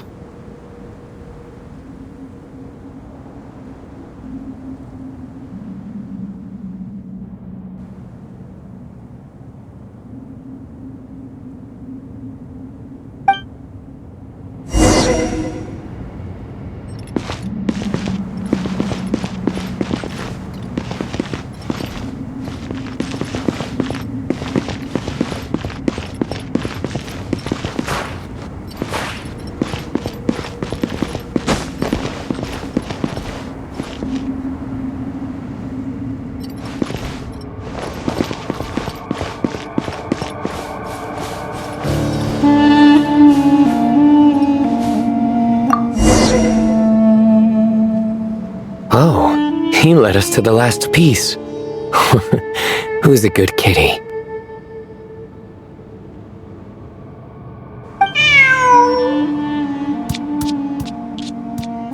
I never thought I'd hear you say something like that.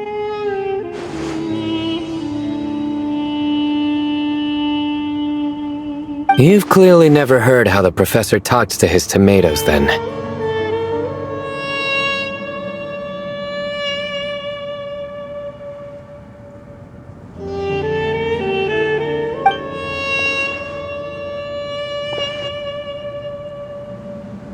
Alright, well, that's that.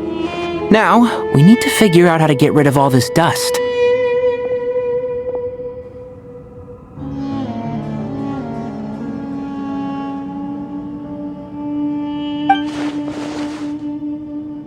Behold, the great Vayu Viastra.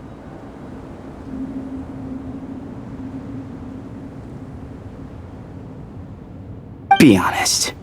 You've been waiting to say that for how long now?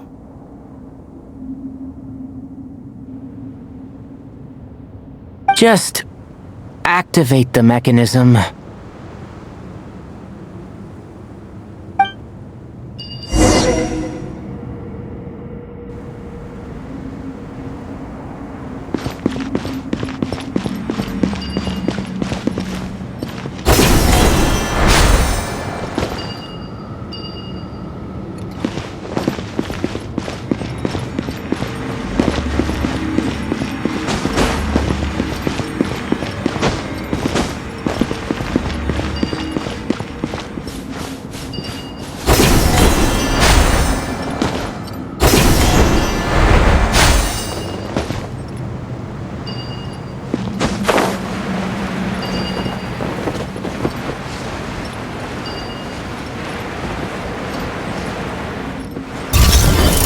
Shroud!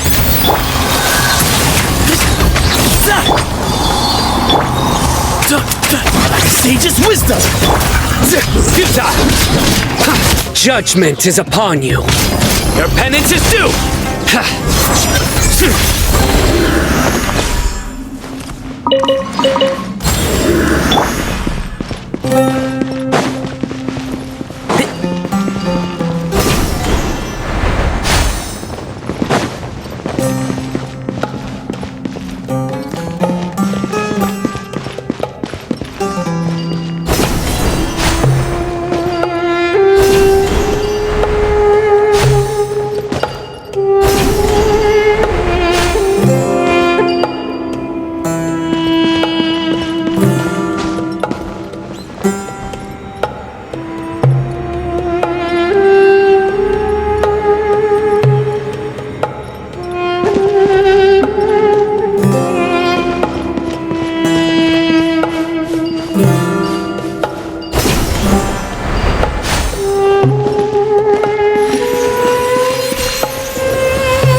It worked.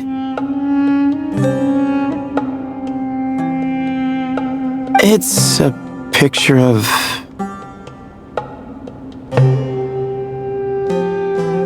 Three Hermanubises?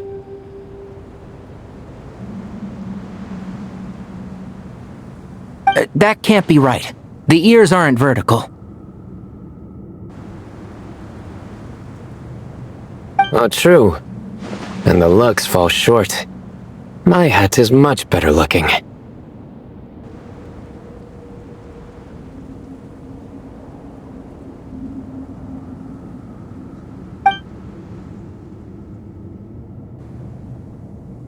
A goat, an ibis, and a crocodile.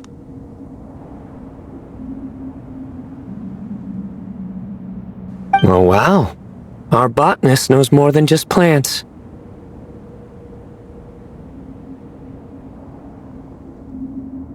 Riveting observation.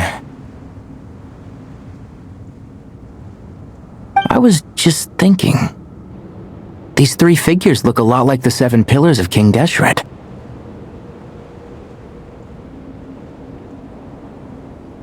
That's right. These are our colleagues.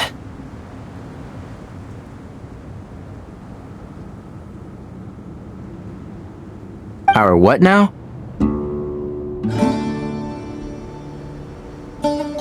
You sure about that?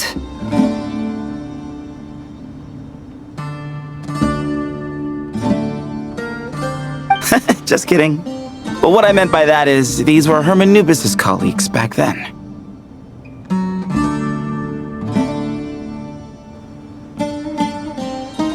The middle one is the Goat King Hereshef, Minister of Ministers, the god Amun's most trusted chancellor. Records say he was the deputy king of the Desert Sands, chief among the 7 pillars.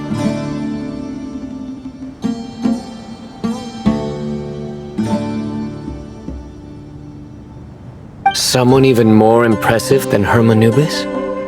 I wonder if that ever got his goat.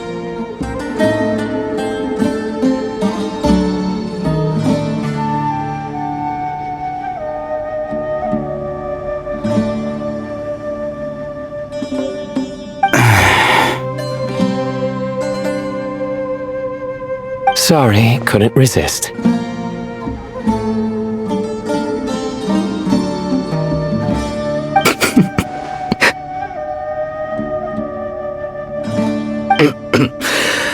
Okay, that was a good one.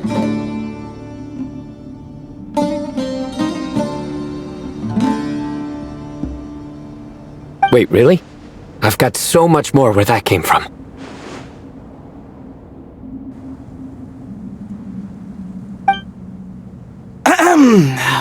Where were we? This is Sobek, the Crocodile King, captain of captains.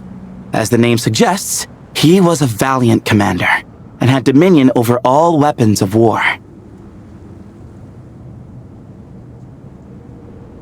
And finally, this is the Ibis King Thoth, scribe of scribes.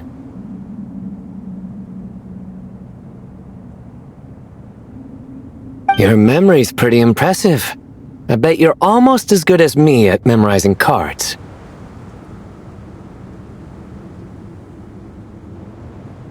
A scribe? Did he manage archives then? Like Al-Haytham? Wait, that's all Al-Haytham does? I never knew being an academia scribe was such a cushy job.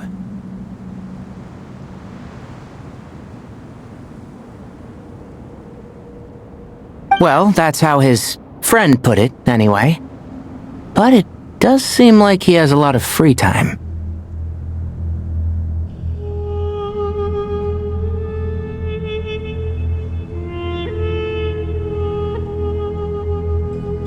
Well, I don't know much about the academia, but I'm sure the Ibis King had more responsibilities than that.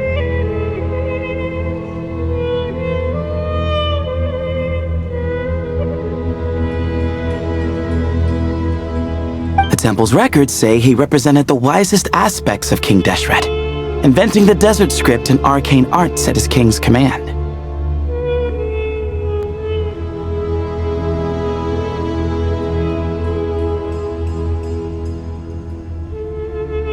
He must have been quite the impressive man then.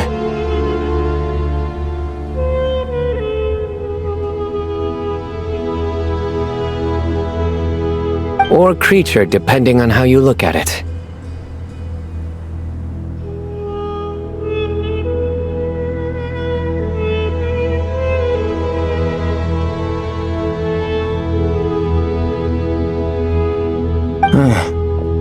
Still, why are these 3 the only ones represented here? What about the other pillars of King Deshret?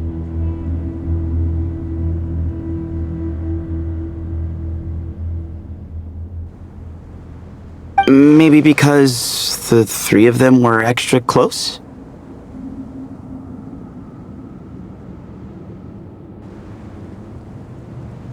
Huh. Kinda like us. Oh yeah! Maybe we should have someone inscribe us on a commemorative stone slab too.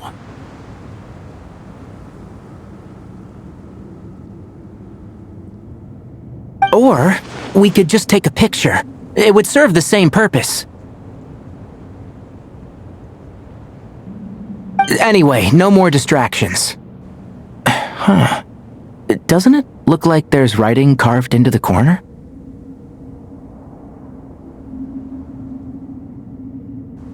Huh. There is. And it's in the ancient desert script, too.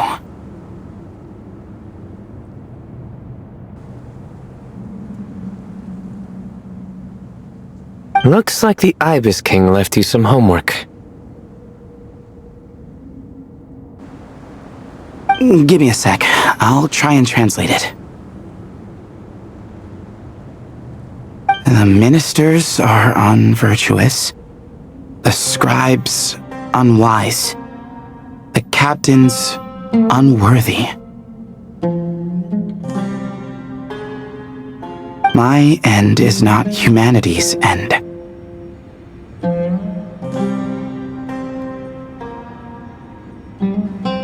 Hereby bestow upon you all the far side of eternity.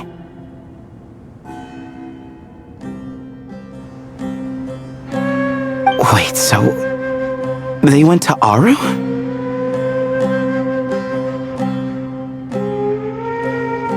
It doesn't sound like it was their idea.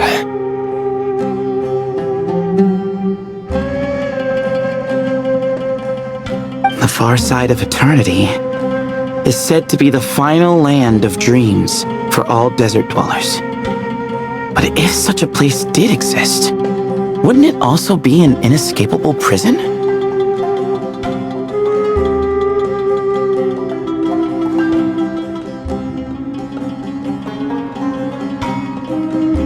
Yes, and based on the writing here, it's clear King Deshret wasn't pleased with these three.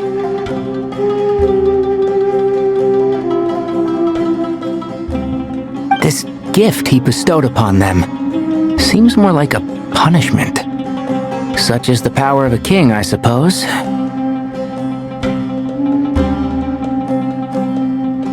Which means the goat's the one who got in the end.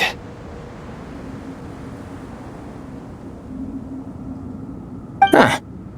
Yep, not as good the second time.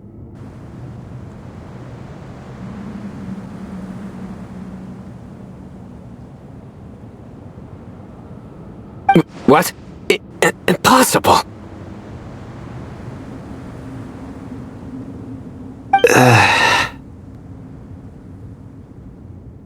Well, looks like that's all we can learn here. Should we keep going?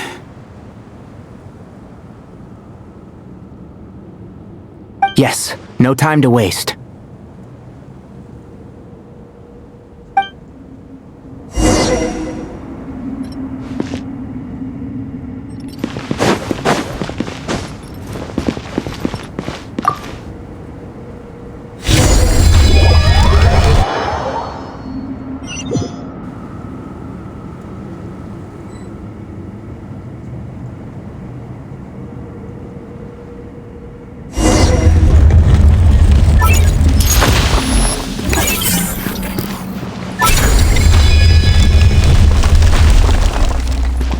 Jeez, who knew a suitcase could be so fast?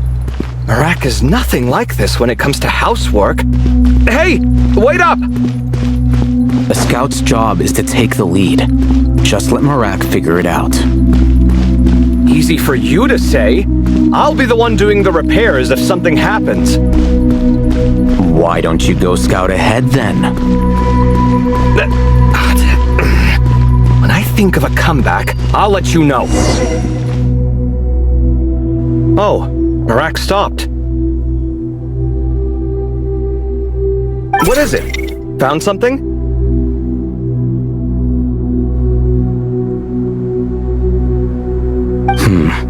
Looks like something covered in sand.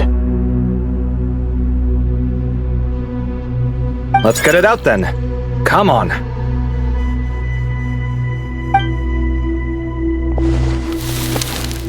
Oh, it's a stone slab. Good job, Marak.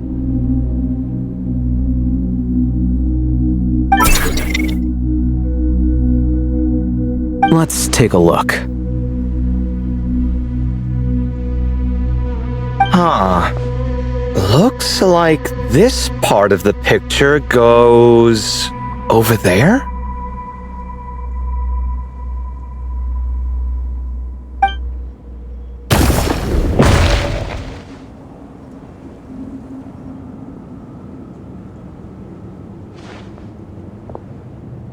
In that case, there must be other pieces.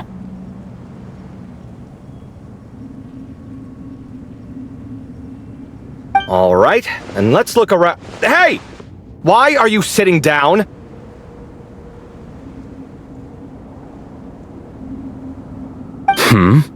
I thought Marak was helping.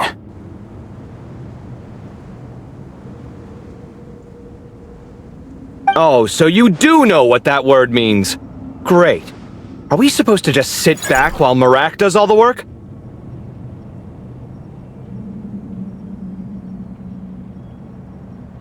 No, I doubt you could do that.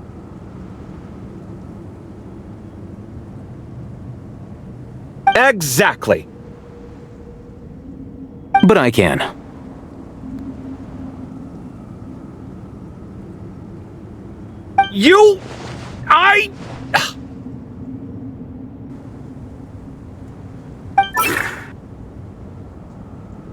See? It's all coming back to me. How insufferable it is to work with this no-good, do-nothing...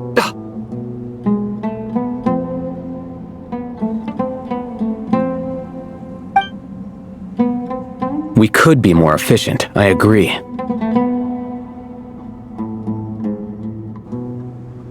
I'll work on this piece. You take care of the rest.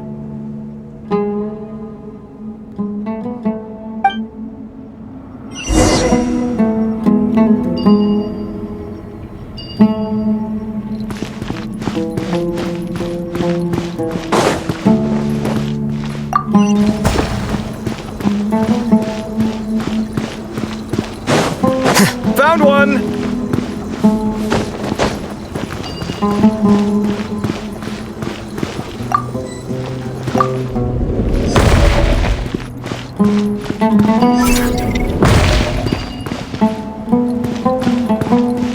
Good teamwork!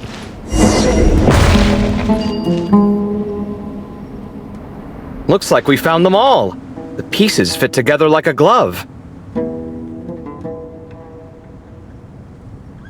But we can't see what's on them.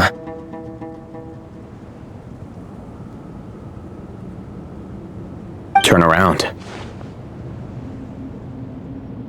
Huh?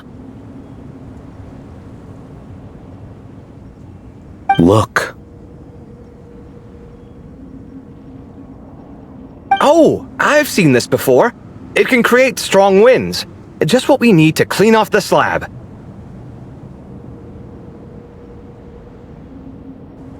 Come on, let's... Hey! Don't worry about me. If I sit here, I won't be in the way. Oh, you don't want to be in the way?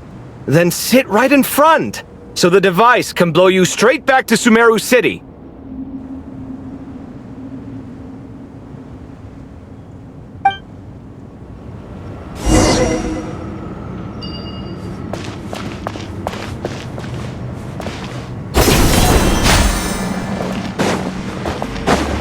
Scanning.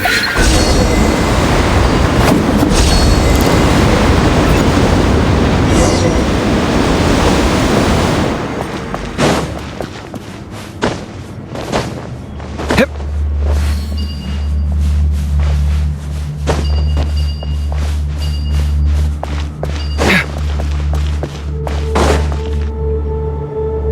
Done. Huh. That's one big cat.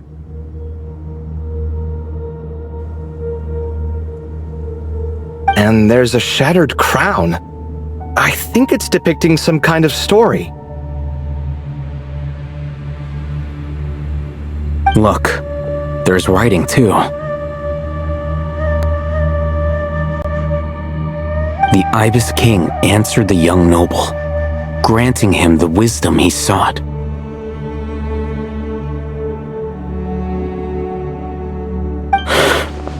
But the fragile crown was shattered by lies in the end. Here I leave the name, Gudars. Gudars? I've seen that name in a history book before.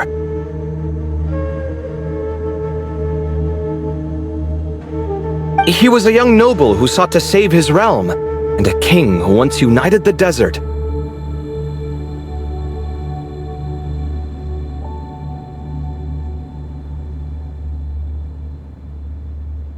That's right. Although his methods were rather shameful. During his long reign, he betrayed his family and the nobles who supported him, only realizing the error of his ways after his enemies left him nowhere to turn.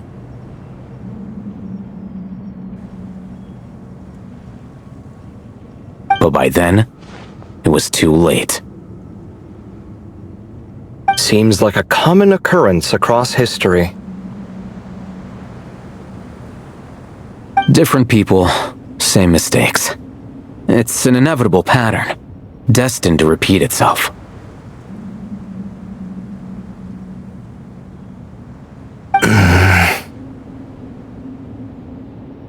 The writing mentions the Ibis King, but a cat is depicted here. Does that mean...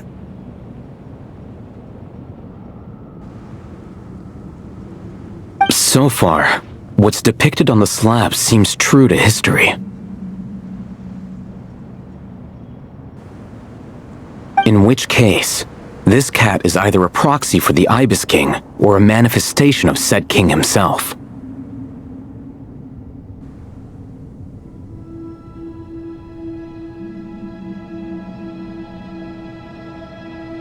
Exaggeration is a common method ancient records use to highlight a being of higher status.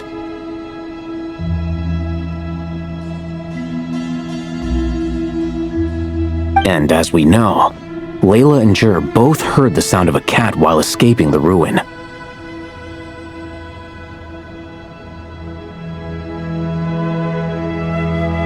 You're saying the Ibis King, one of the legendary 7 pillars of King Deshret, is here, still helping those in need?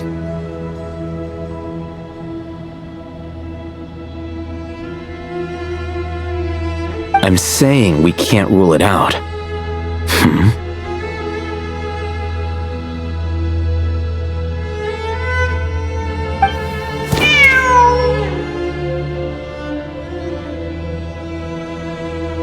Wait, there it is! The cat!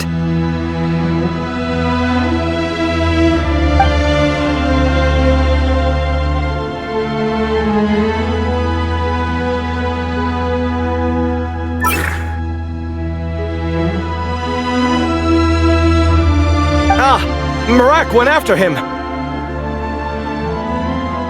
The cat's showing us the way forward. Come, let's follow.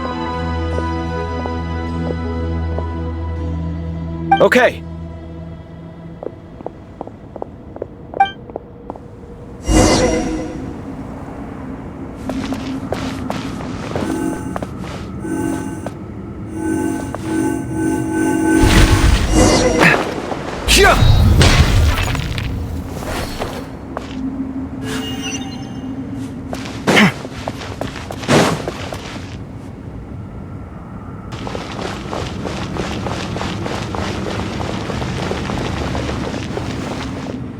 Huh. The cat's... gone. Yes, but look where he led us. Oh. Another slab. It looks similar to the last one.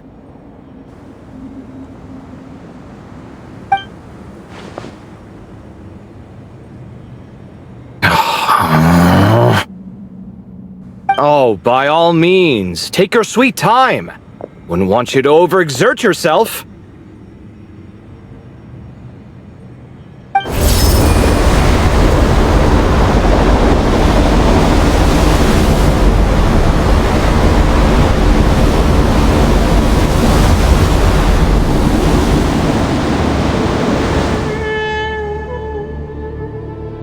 The scene depicted here seems to be a different tale.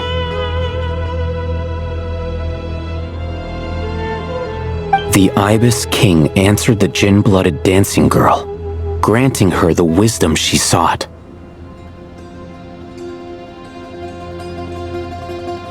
But enemies plotted to kill her close kin. Snake venom was her self-chosen end.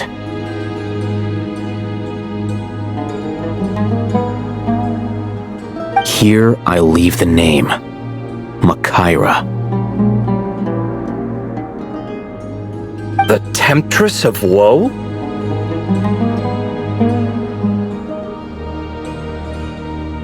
You've heard of her?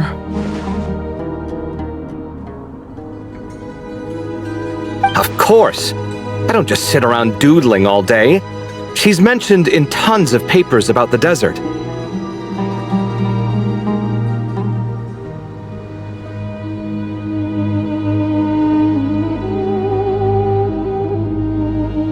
As I recall, she was given as a gift to the tyrant king of Gurabad, and later seized the opportunity to kill him.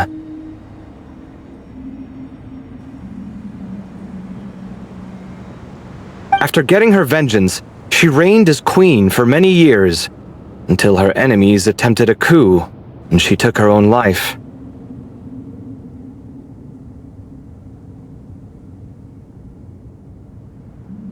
That's more or less the version I've read as well. It seems this queen also had dealings with the Ibis King.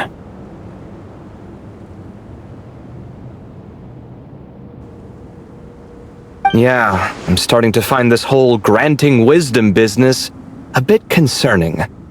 I mean, considering how Gudars and Makaira ended up, it might not have been a good thing. But, at the same time, if the cat guiding us is linked to the Ibis King, then he doesn't seem like a villain either.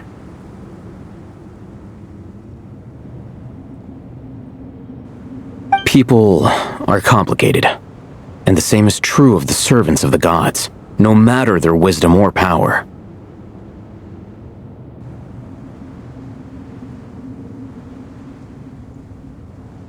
Let's reserve judgment for now and keep moving.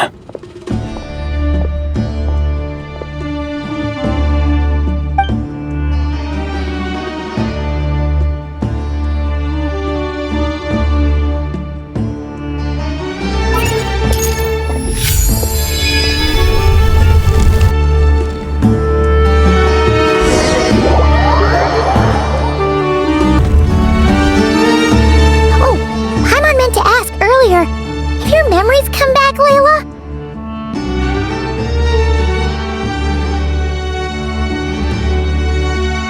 No, sorry.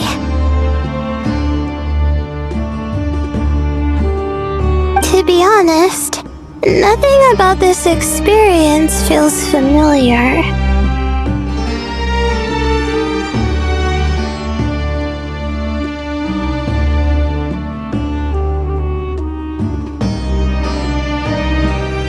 Besides, my focus is the stars, so I don't spend a lot of time exploring ancient ruins.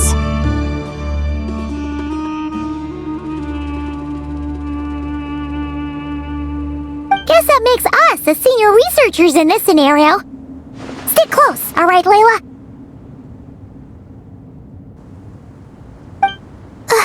Okay.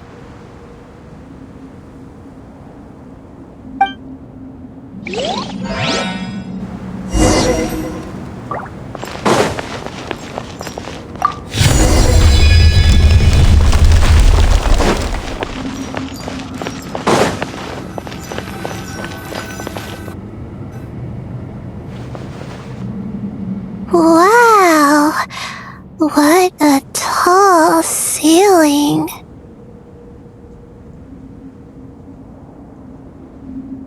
Yeah, for such a big place, it's so empty.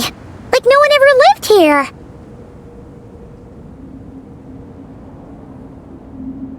Sure must have been boring to live in ancient times. staring at ceilings all day.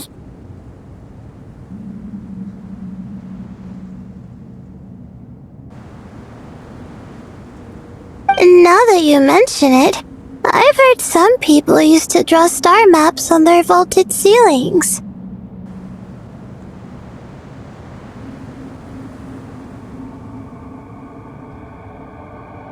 Some might even make them transparent to better observe the movement of the stars.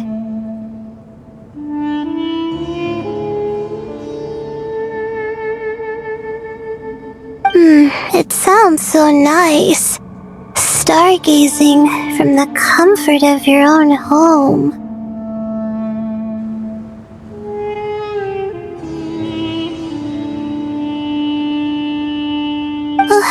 Wait a second. I think I see something up there. Huh? How is Paimon supposed to do that? Oh, right. Flying. Duh!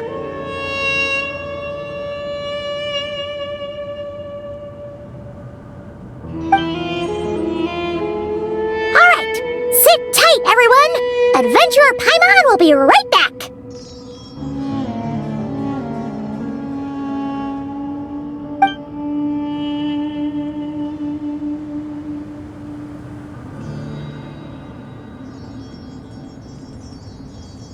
Okay. So, there's nothing super special up there. Just a couple of shelves, tables, jars, and scrolls. And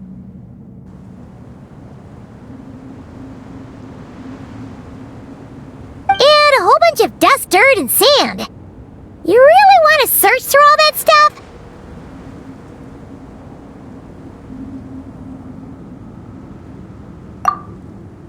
Well, when you put it that way... Come on then, let's see what we've got. Paimon's hoping for something super valuable. Thanks. I'll stick close.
Everything.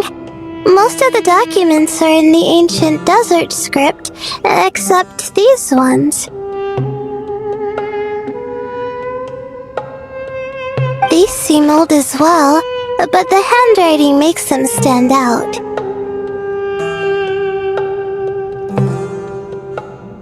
Right! Let's arrange them in chronological order before we read through.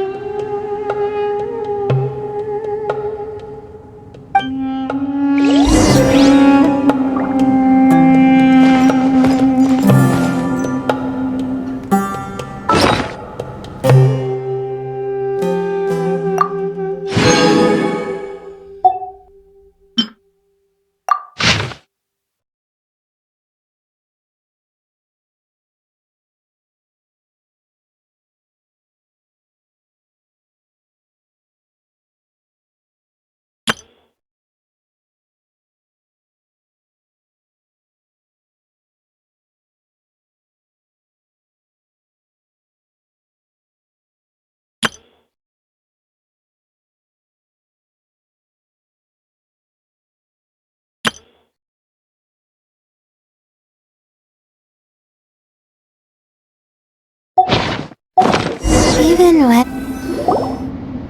Okay, now let's take a look.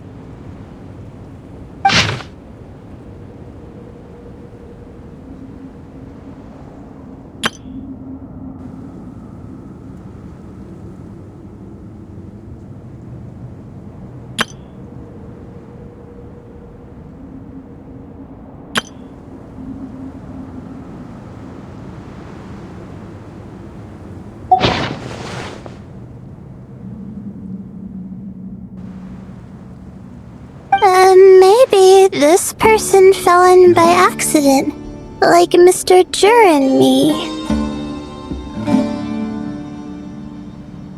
Yeah, maybe. But they don't sound super worried about their situation.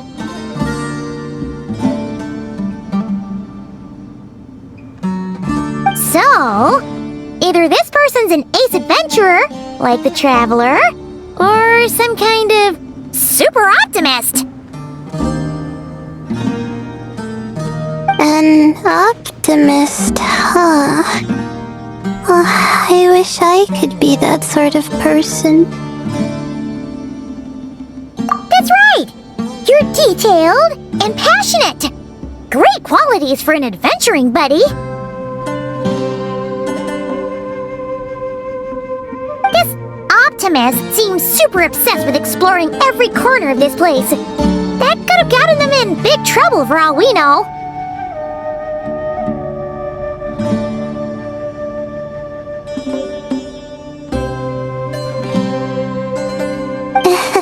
Well, I appreciate the compliment.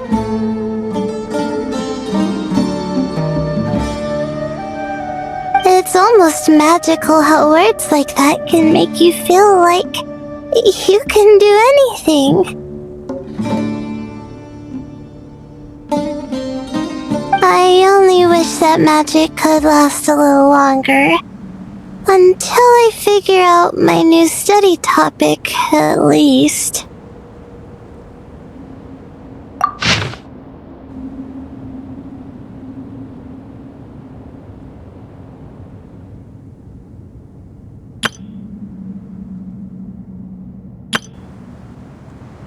Oh, looks like you were spot on, Paimon. See? Told ya! That's what happens when you don't think things through.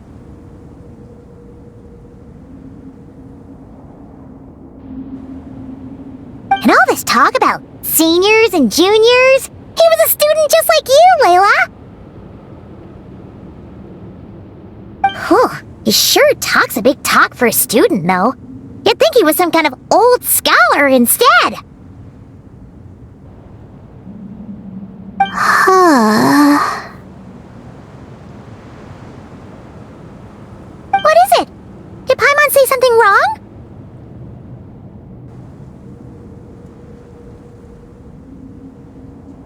No, not at all. I was just thinking, and this might sound rude, but the way this person speaks is just so... you noticed too.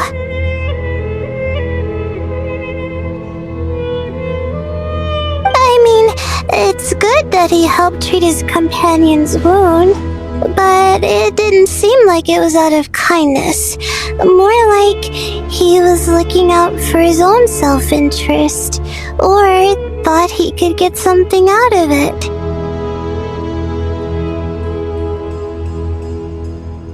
I don't know. Maybe I'm reading too much into it.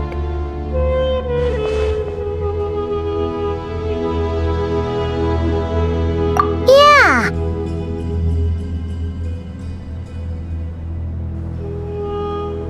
If you're both in this dangerous situation together, wouldn't you mention them at least once?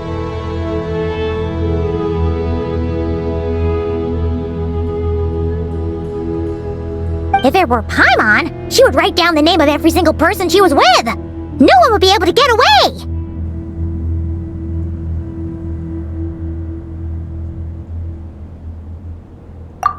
actually. I find Paimon's approach quite sensible. It makes sense from a safety perspective, too. That way, if anyone came to the rescue, the notes would be able to tell them everything they needed to know.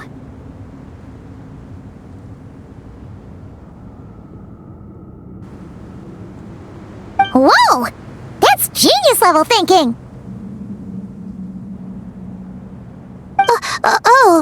Well, I learned that from Madame Farzan, actually. I'm not speaking from personal experience or anything. Oh, no! I'm just a student.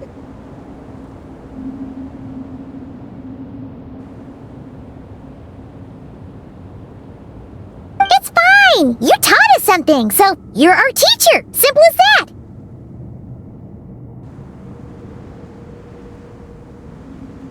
Anyway, from the looks of things, the student who left these notes behind was pretty weird. Let's keep reading.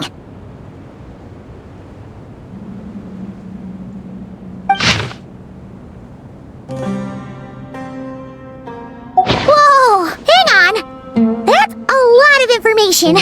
Paimon needs a moment to take this in.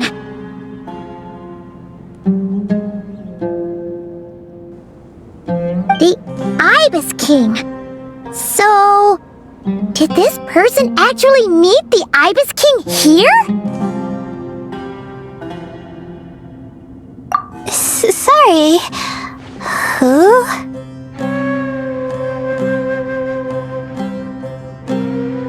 Jeez, not again! Stop teasing her, Traveler! You know she was asking about Nefer.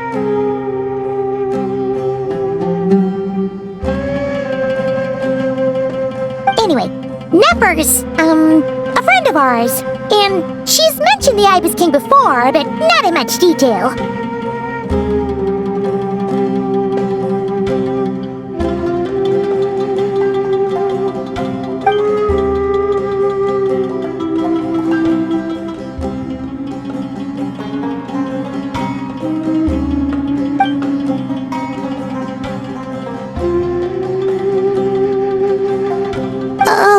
I see.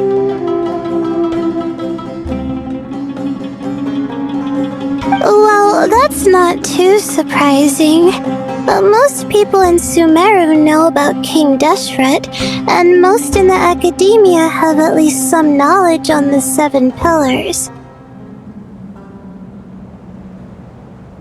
Legend has it, King Deshret ruled the desert at the head of several wise retainers, guiding their people to pursue the limits of wisdom.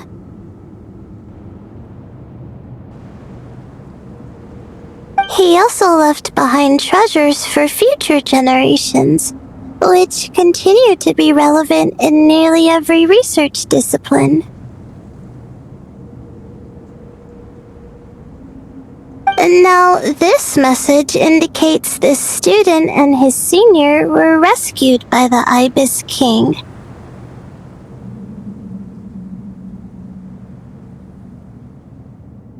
But to think it's possible to meet him in a place like this...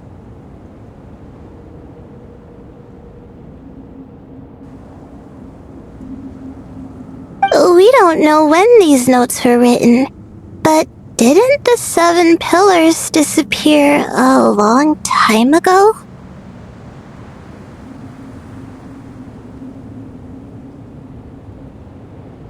Yeah! The notes made it sound like his powers were restricted.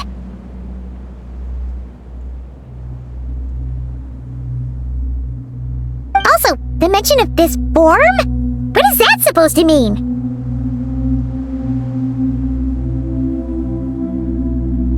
I'm not sure. Let's keep reading.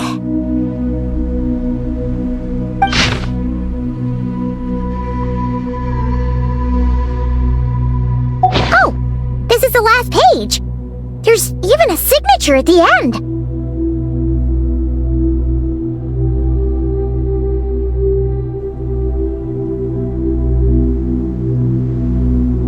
Well, they made it out.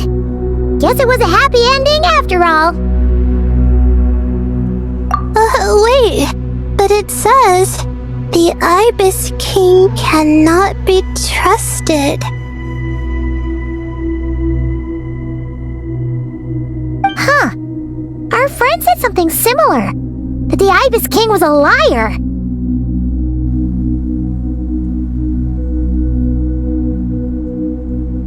And the notes did make it seem like something wasn't quite right with him.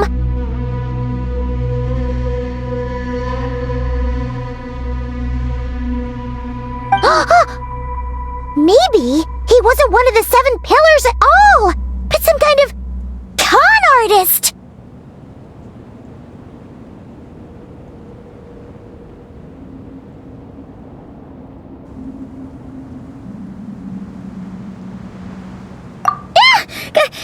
Great, Ibis King! If you heard that, Paimon didn't mean it! Please forgive her! Don't trap us here! I think Paimon raises a good point. Let's keep our guard up just in case. Alright, I think that's all the clues around here. How about we...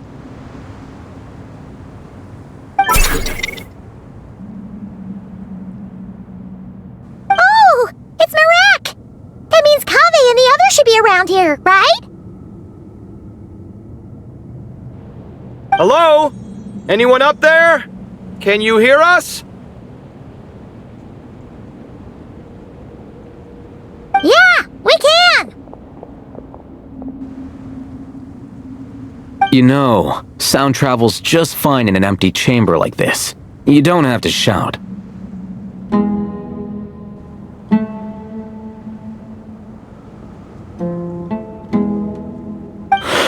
Of course, if you're shouting to express your excitement at being reunited, by all means, pretend I never said anything.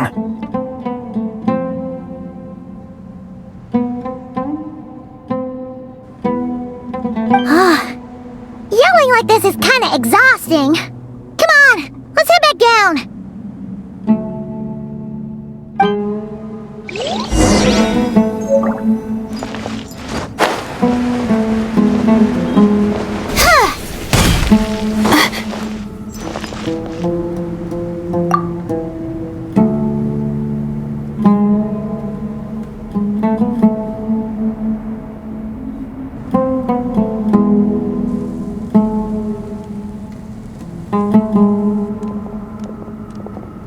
Wow, we all ended up in the same place, huh?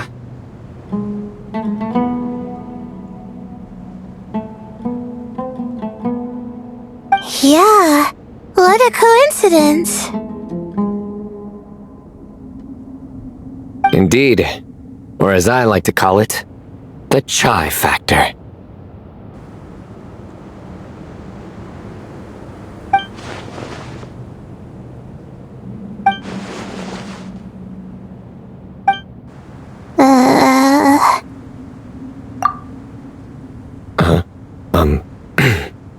No reply?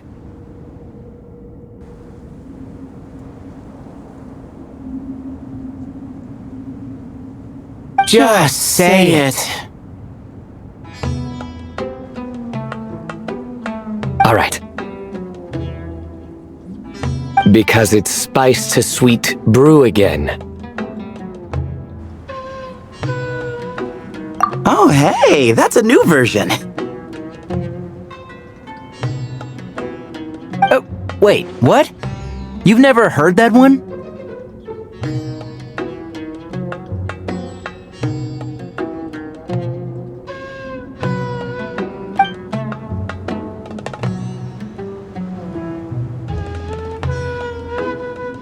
What are you looking for?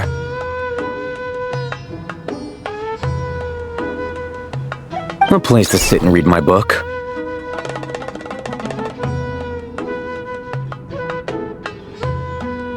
Oh, great. What else is new? Well, looks like everyone made it through unscathed.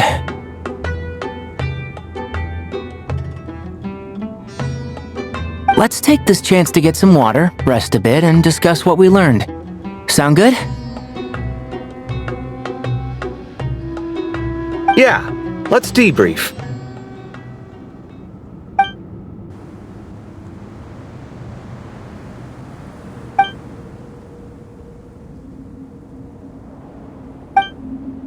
Okay, so we all learned a lot, but it feels like we ended up with even more questions. Yeah, but one thing's for sure. This place is tied to the Ibis King in some way.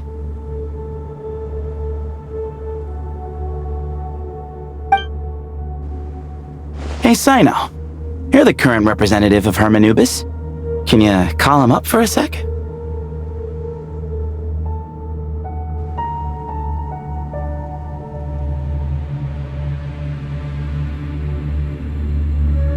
Of course.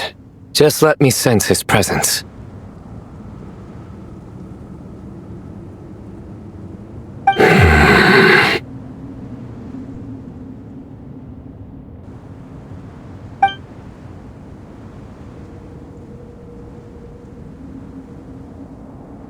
Just kidding.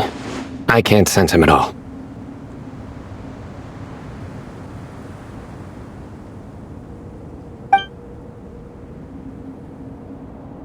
Jeez, Sethos. Did you set him up for that one? What are you, a two-man act? Sorry, Hermanubis isn't like the Ibis King. He can possess me, but I can't talk to him whenever I want.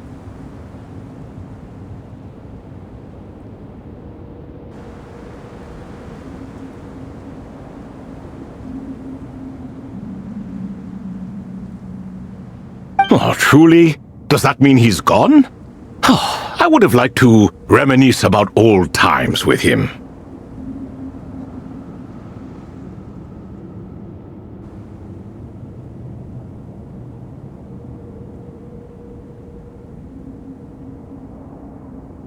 Ah, the cat!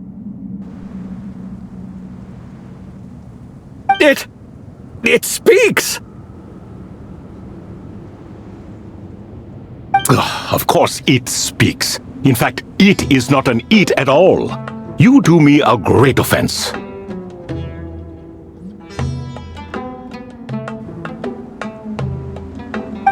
My apologies.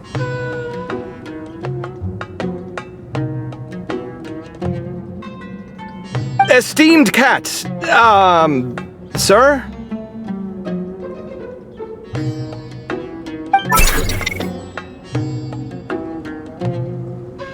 Oh, this little contraption is still here.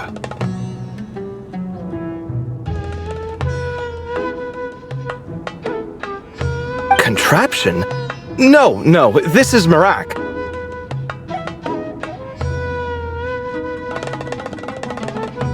Which means you do his assistant a great offense.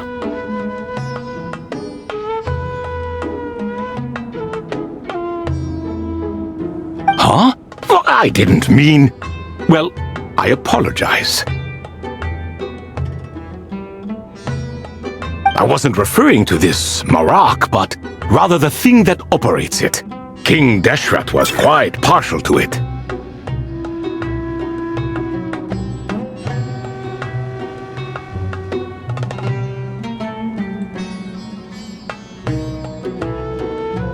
I have forgotten what it was called. It must have had an official name, albeit in the old tongue.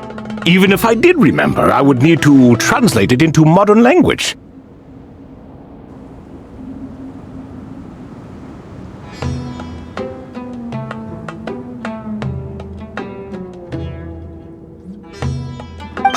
It's not important. Marak's a fine name. Even better than the original, if you ask me. Who thought of it?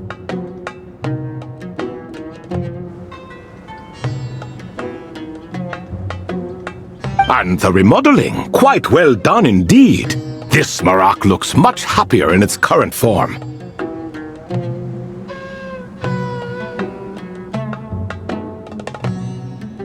Oh, and the components should have model numbers written on them. You can look them up if you're curious.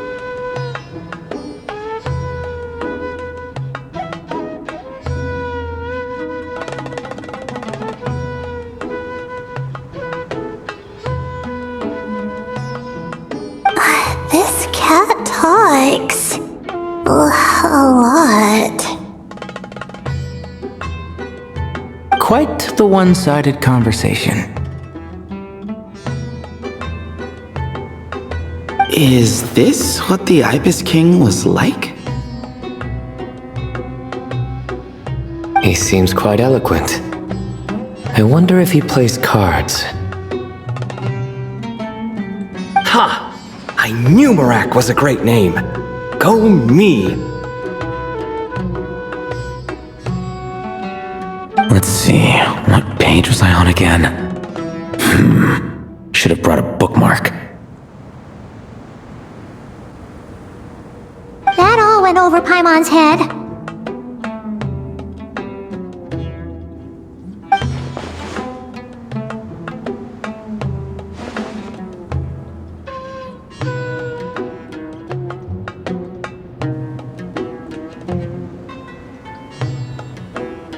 Hello indeed.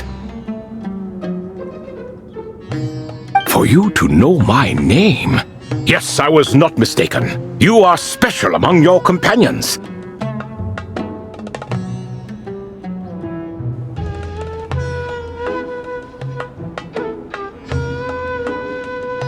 But you are all guests. It is only proper to invite you in.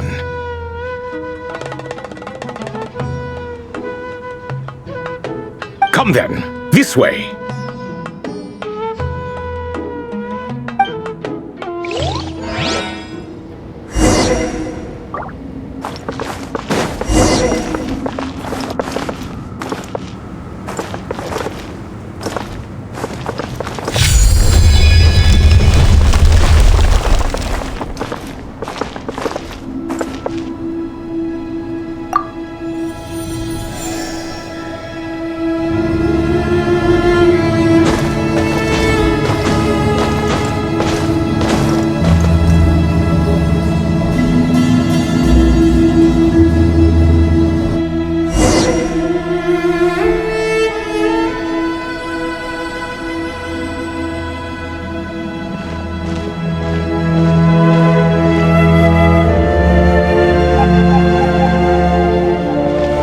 Welcome to my humble abode.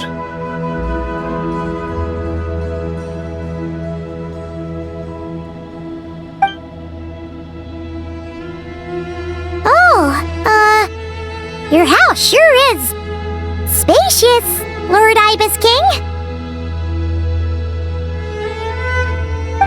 I fear it's not quite what it used to be.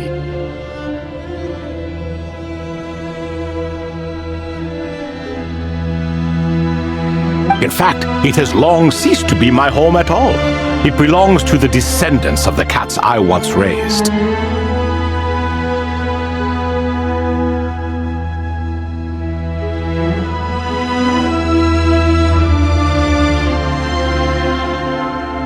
Such adorable creatures, aren't they?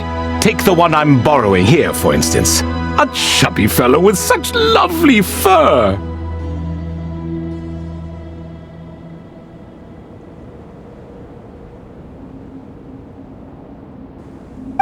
Anyway, tradition dictates that a special guest such as yourself be presented with a gift.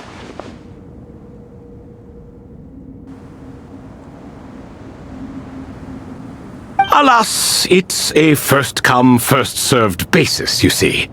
I fear with the passage of time, none are left.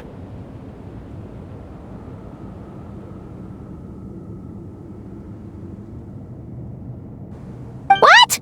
So the treasure's gone already?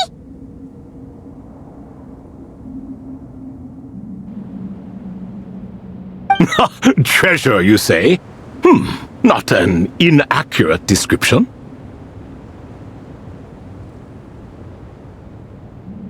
Yes, and no. I have the power to grant gifts inaccessible to the masses. The only requirement is answering a question. Not a bad deal, yes?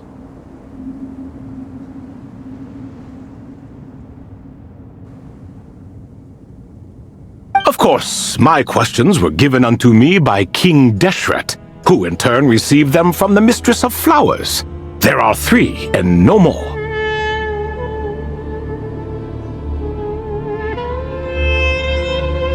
What causes our rise and fall?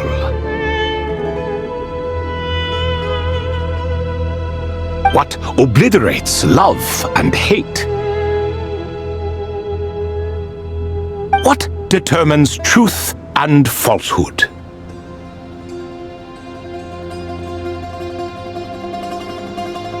The more he talks, the less Paimon understands. I see. That must mean Gudars and Makaira managed to answer 2 of the 3.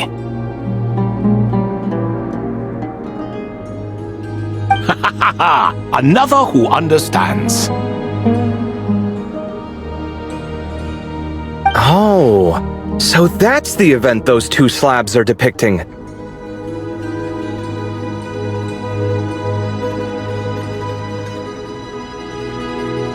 Ah, priests and their records.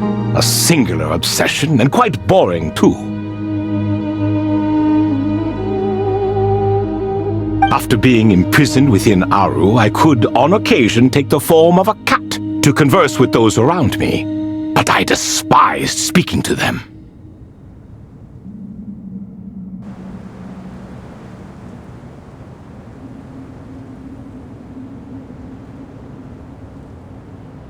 No conversational skills whatsoever.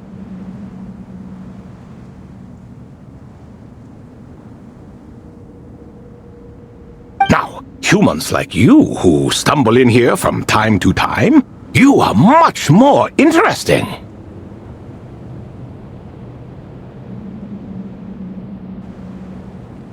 Hold on! We're getting off topic again! The 3 questions you just mentioned? What are they for, exactly? Ah, that is a story that begins with King Deshret. And we're in for another long one.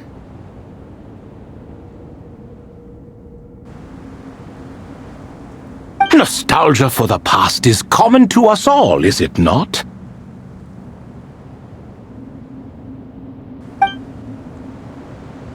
And our king, he was such a proud, solemn man in those days.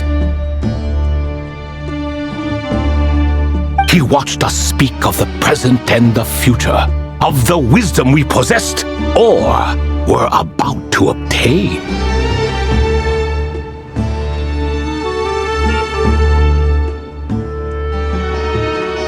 We were his proud retainers, confident in our belief that, so long as each one of us used our abilities to the fullest, progress was inevitable.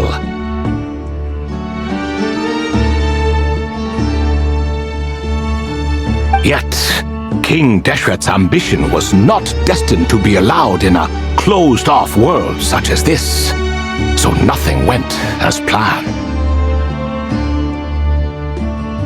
In fact, from the beginning, there were signs an outcome of this nature was inevitable, because although there were 7 pillars, one was forever absent.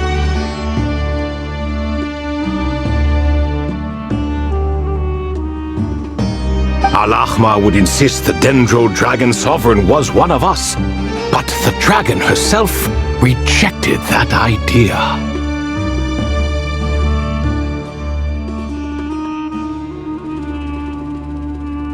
Huh. Like a card you can never seem to draw from your deck.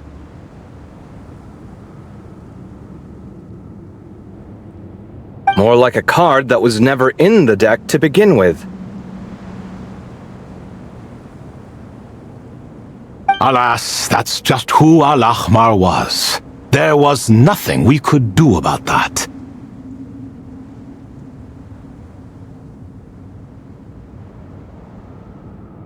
And I always preferred chess to cards.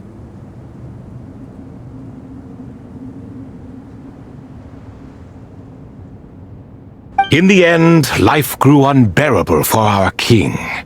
But, of course, those who remain must continue to live on.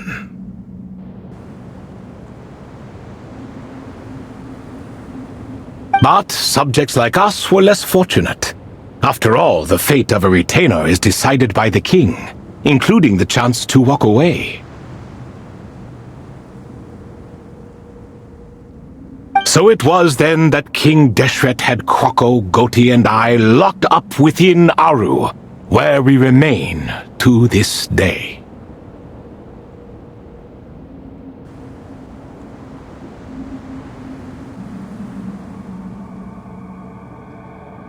Kroko.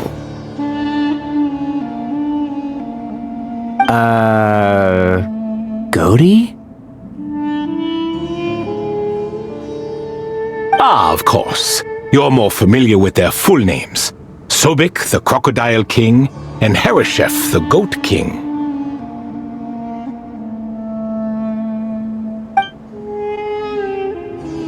And let me tell you, when it comes to chess, Hereshef was a habitual backseat strategist, always spewing nonsense from the sidelines.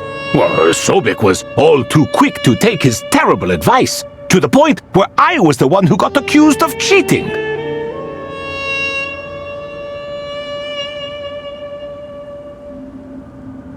Chess is an exercise in patience, and that man couldn't sit still to save his life. He could never excel at that game. In fact, neither of them were good at chess. Even so, we played together often. And since I was always the winner, we got along quite well.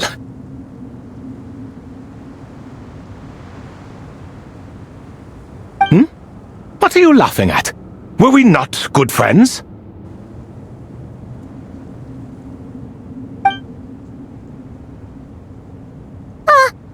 No one's laughing. Paimon would never.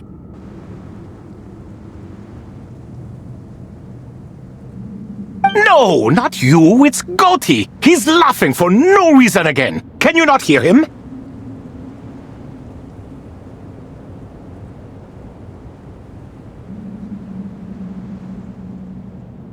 Ah, right. Of course you can't. The two of them are inside Aru, as am I, so only I can hear them.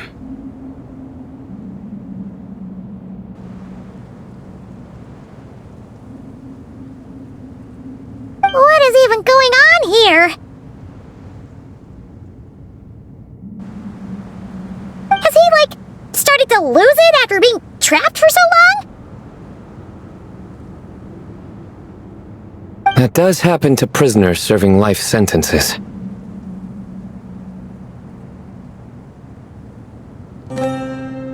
Speaking of which, how's Azar doing these days? I doubt he's doing much of anything. Just what I wanted to hear. What is the meaning of this? You doubt my words? I have half a mind to not talk at all.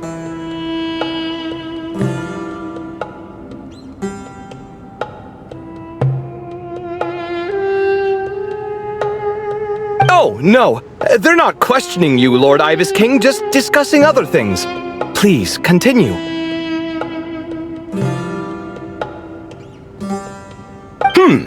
In that case, where were we? Getting to the part about the 3 questions. Hopefully.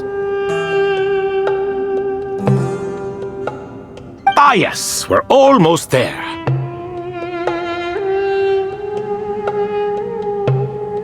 Before I entered Aru, King Deshret said I could be released from my eternal seal if I chose humans who could provide the correct answers to those 3 questions.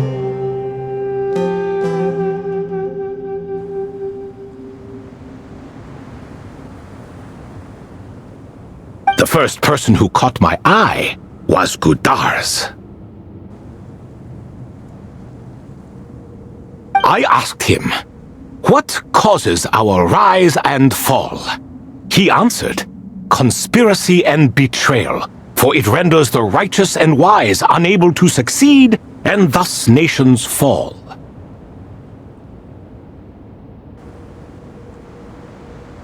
I found his answer quite interesting. So I bestowed upon him the power to deceive.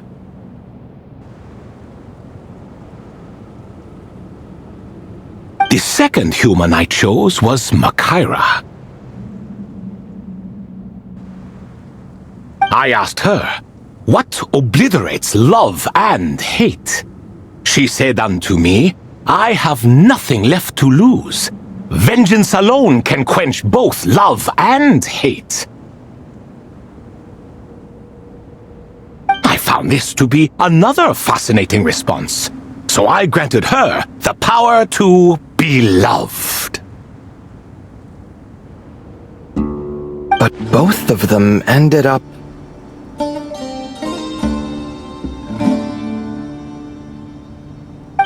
Now then, young one, riddle me this. Did their answers point to this fate, or was it the power I bestowed upon them that determined their end?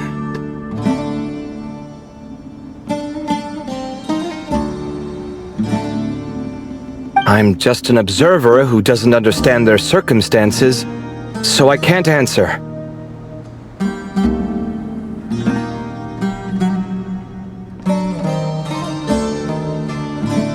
A clever reply. I do not wish to comment either. It is all in the past at this point. My only wish was for their answers to be acknowledged by King Deshret's rules and bring me one step closer to freedom.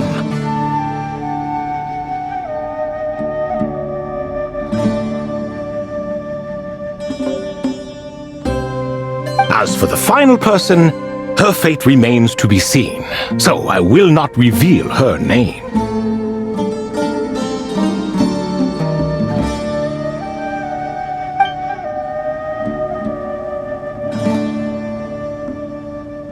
I asked her, "What determines truth and falsehood?" and found her answer quite compelling, so I bestowed upon her a gift to match.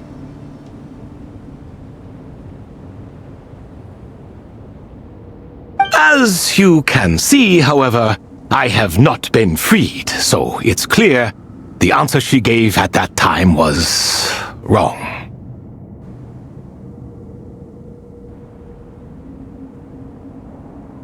But, alas, 3 people were chosen and 3 questions were asked, so now all I can do is wait.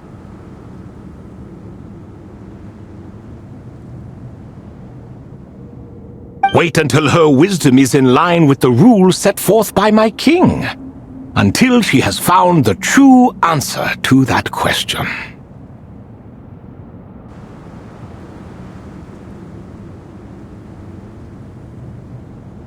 No wonder there was no third stone slab then.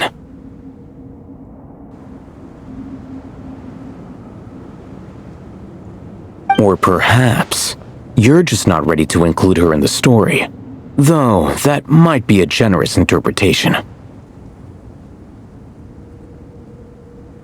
Well, it's not merely because her story remains unfinished. As the remaining priests of this place left, or passed on, there were none left to record the events that followed.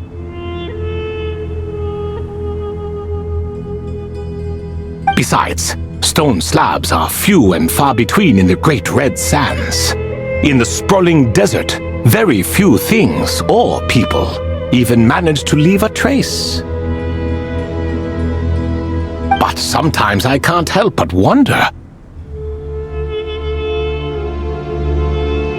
if that young man from several centuries ago had been willing to answer my question, would I have left Aru by now?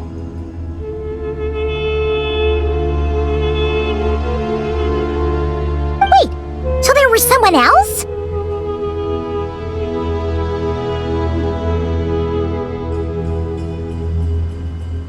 Of course, it has been thousands of years after all. All sorts of people have stumbled upon this place, but I only chose the special ones.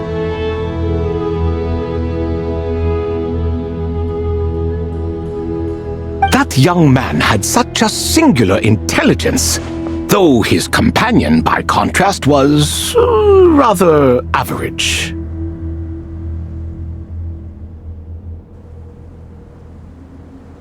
The author of those notes we found?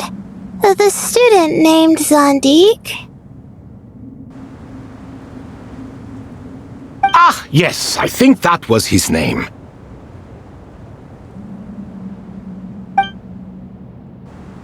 In truth, I was unsure whether I should grant him my third remaining gift.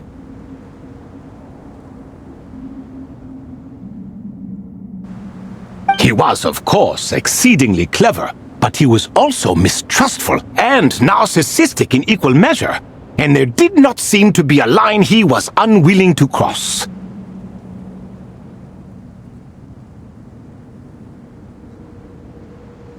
Too much power could be dangerous in the hands of someone like him, so I found myself rather relieved when he declined my gift.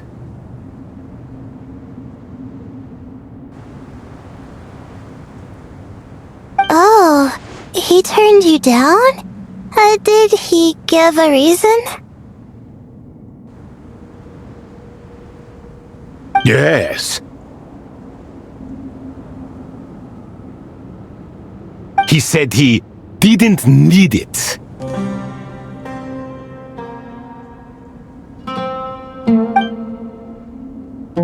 I still remember the look in his eyes.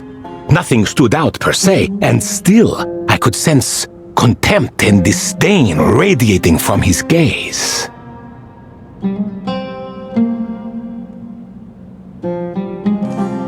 I could not give an exact reason, but on instinct I just knew it would not end well to get close to a man like that.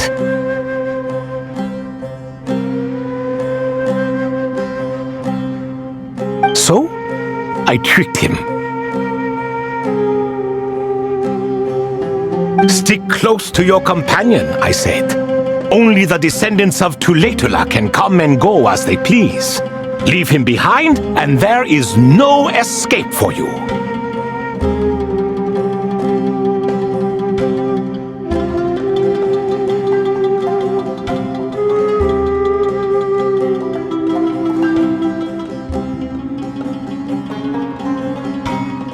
So, does that mean his companion wasn't a descendant of Tuletula?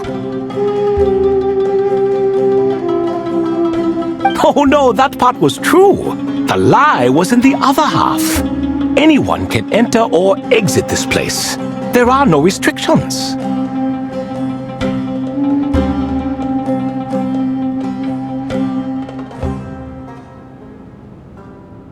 I saw that his companion was exhausted and was concerned Zondik might leave him behind, or worse, that some other accident might befall him.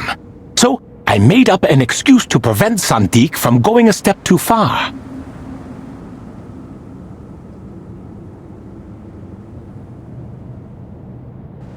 Oh, and speaking of, Zondik's companion had the same blue hair and pointed ears as you.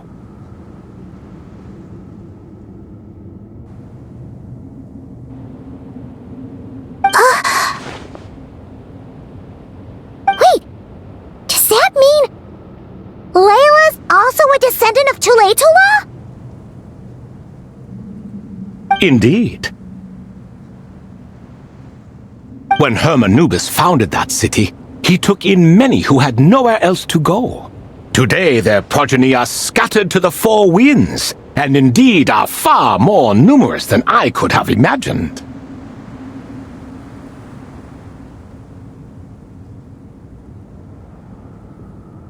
So the person you protected could have been my ancestor.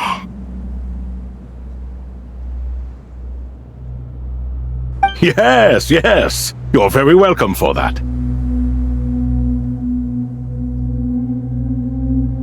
Could I ask another question, Lord Ibis King?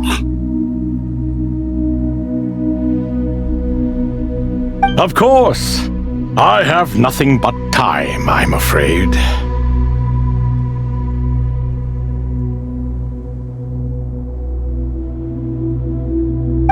also save me and a man named Jur. I did. You two were quite unlucky bumping into a device King Deshret once used to measure human brain power. That contact caused more knowledge than you could handle to flood into your minds.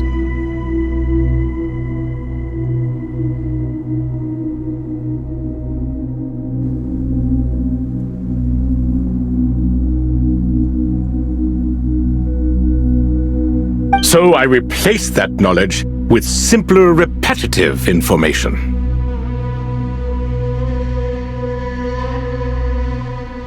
Of course, the side effect being the same thought repeating over and over again in your mind, but that should resolve itself in time.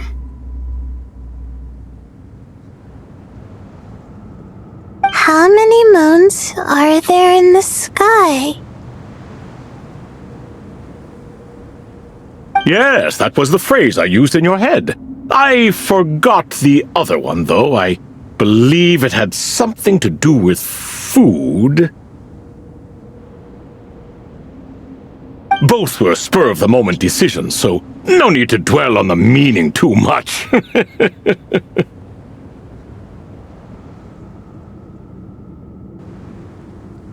Oh, I see. Thank you, Lord Ibis King. As I said, young one, you are most welcome. If you're inclined to return the favor, perhaps you could turn off that device so no one else can trigger it?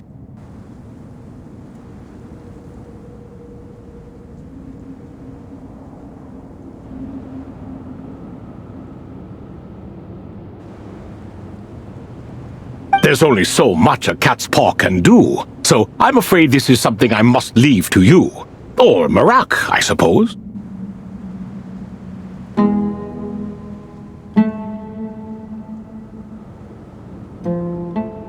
Oh, splendid! Another one bites the dust.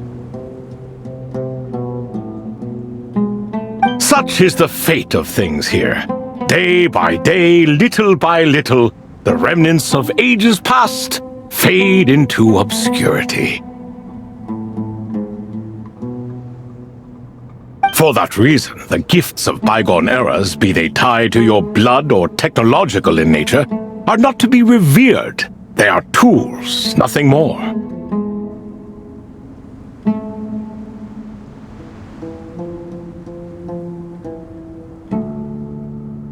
Disrespectful? I simply make the most of what I have. Besides, our king has been gone all these years. What good does it do to revere him now?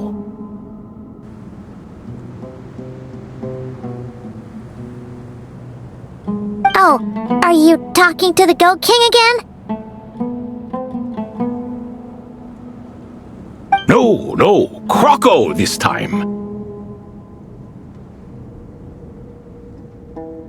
He's pestering me for another game of chess.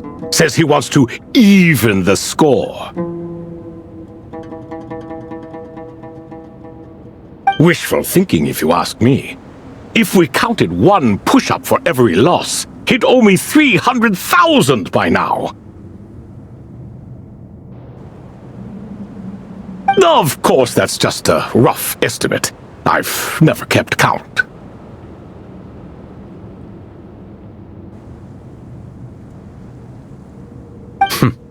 It appears that's something you like. Being someone unable to be defeated.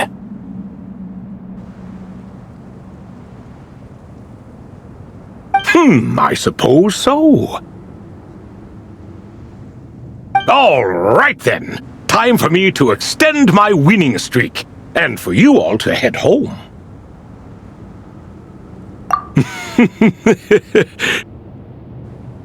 In truth, deep down, I know even the answers to those 3 questions will not change my fate.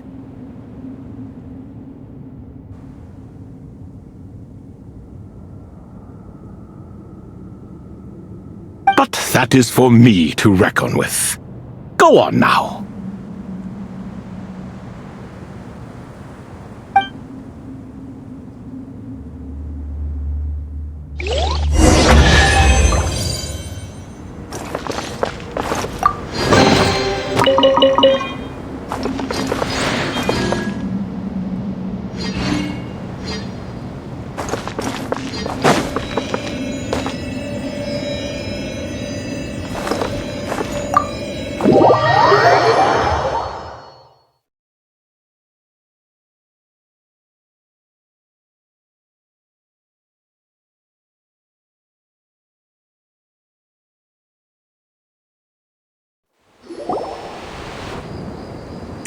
Excuse me.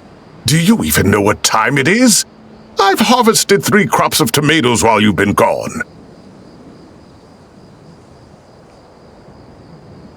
You're exaggerating, Professor.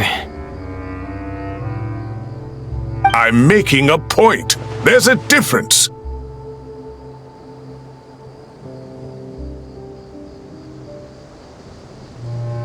The sincerest apologies for keeping you waiting, Professor Cyrus. See, that's what I call manners. Now, are any of you hurt? Nope. It went way smoother than we expected, actually. I presume the investigation is complete then. Come, tell me all about it.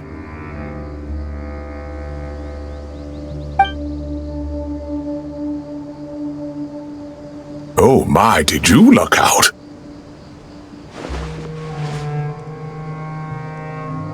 If you've read the work from the Vahumana Darshan, you would know that the Ibis King has, well, let's call it a mixed record.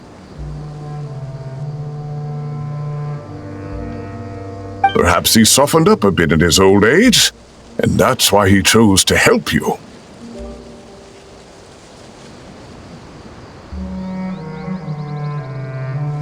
Or perhaps he just didn't have a good enough reason not to help us.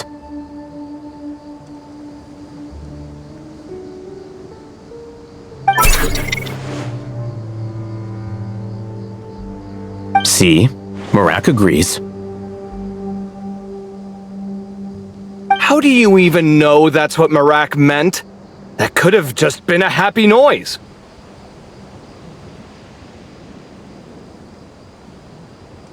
In any case, there's a lot to be happy about. We figured out what happened to Layla and Jur, and there were some unexpected takeaways too.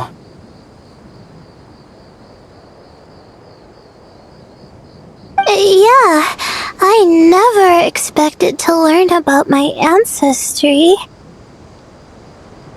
I've always thought of myself as just an ordinary student. I never would have even considered something like that could be true.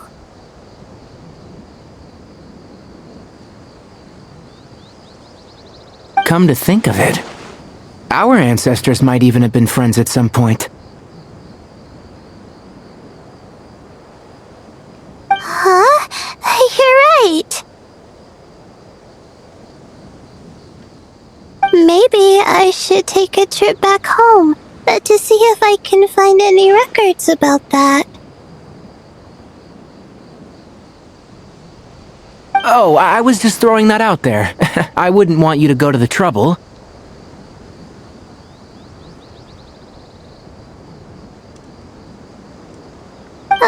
It's fine.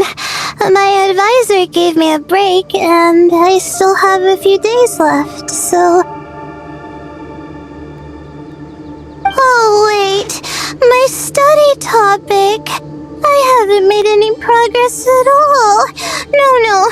I need to focus on that instead.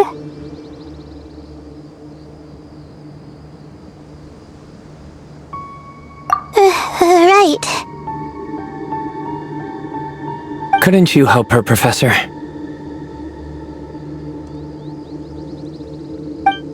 Huh? No, I could never. Me, you say? I'm from the Spatamar Darshan, and I don't think that Nephis or Zahahadi researched the stars.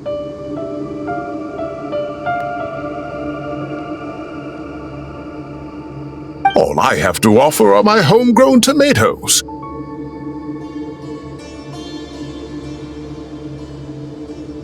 Although I suppose it's not impossible. I can ask a few old friends to recommend some interesting topics.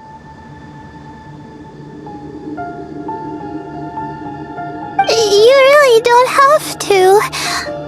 It sounds like a lot of work. Hardly. A few passing questions while we water the plants? It's no trouble at all.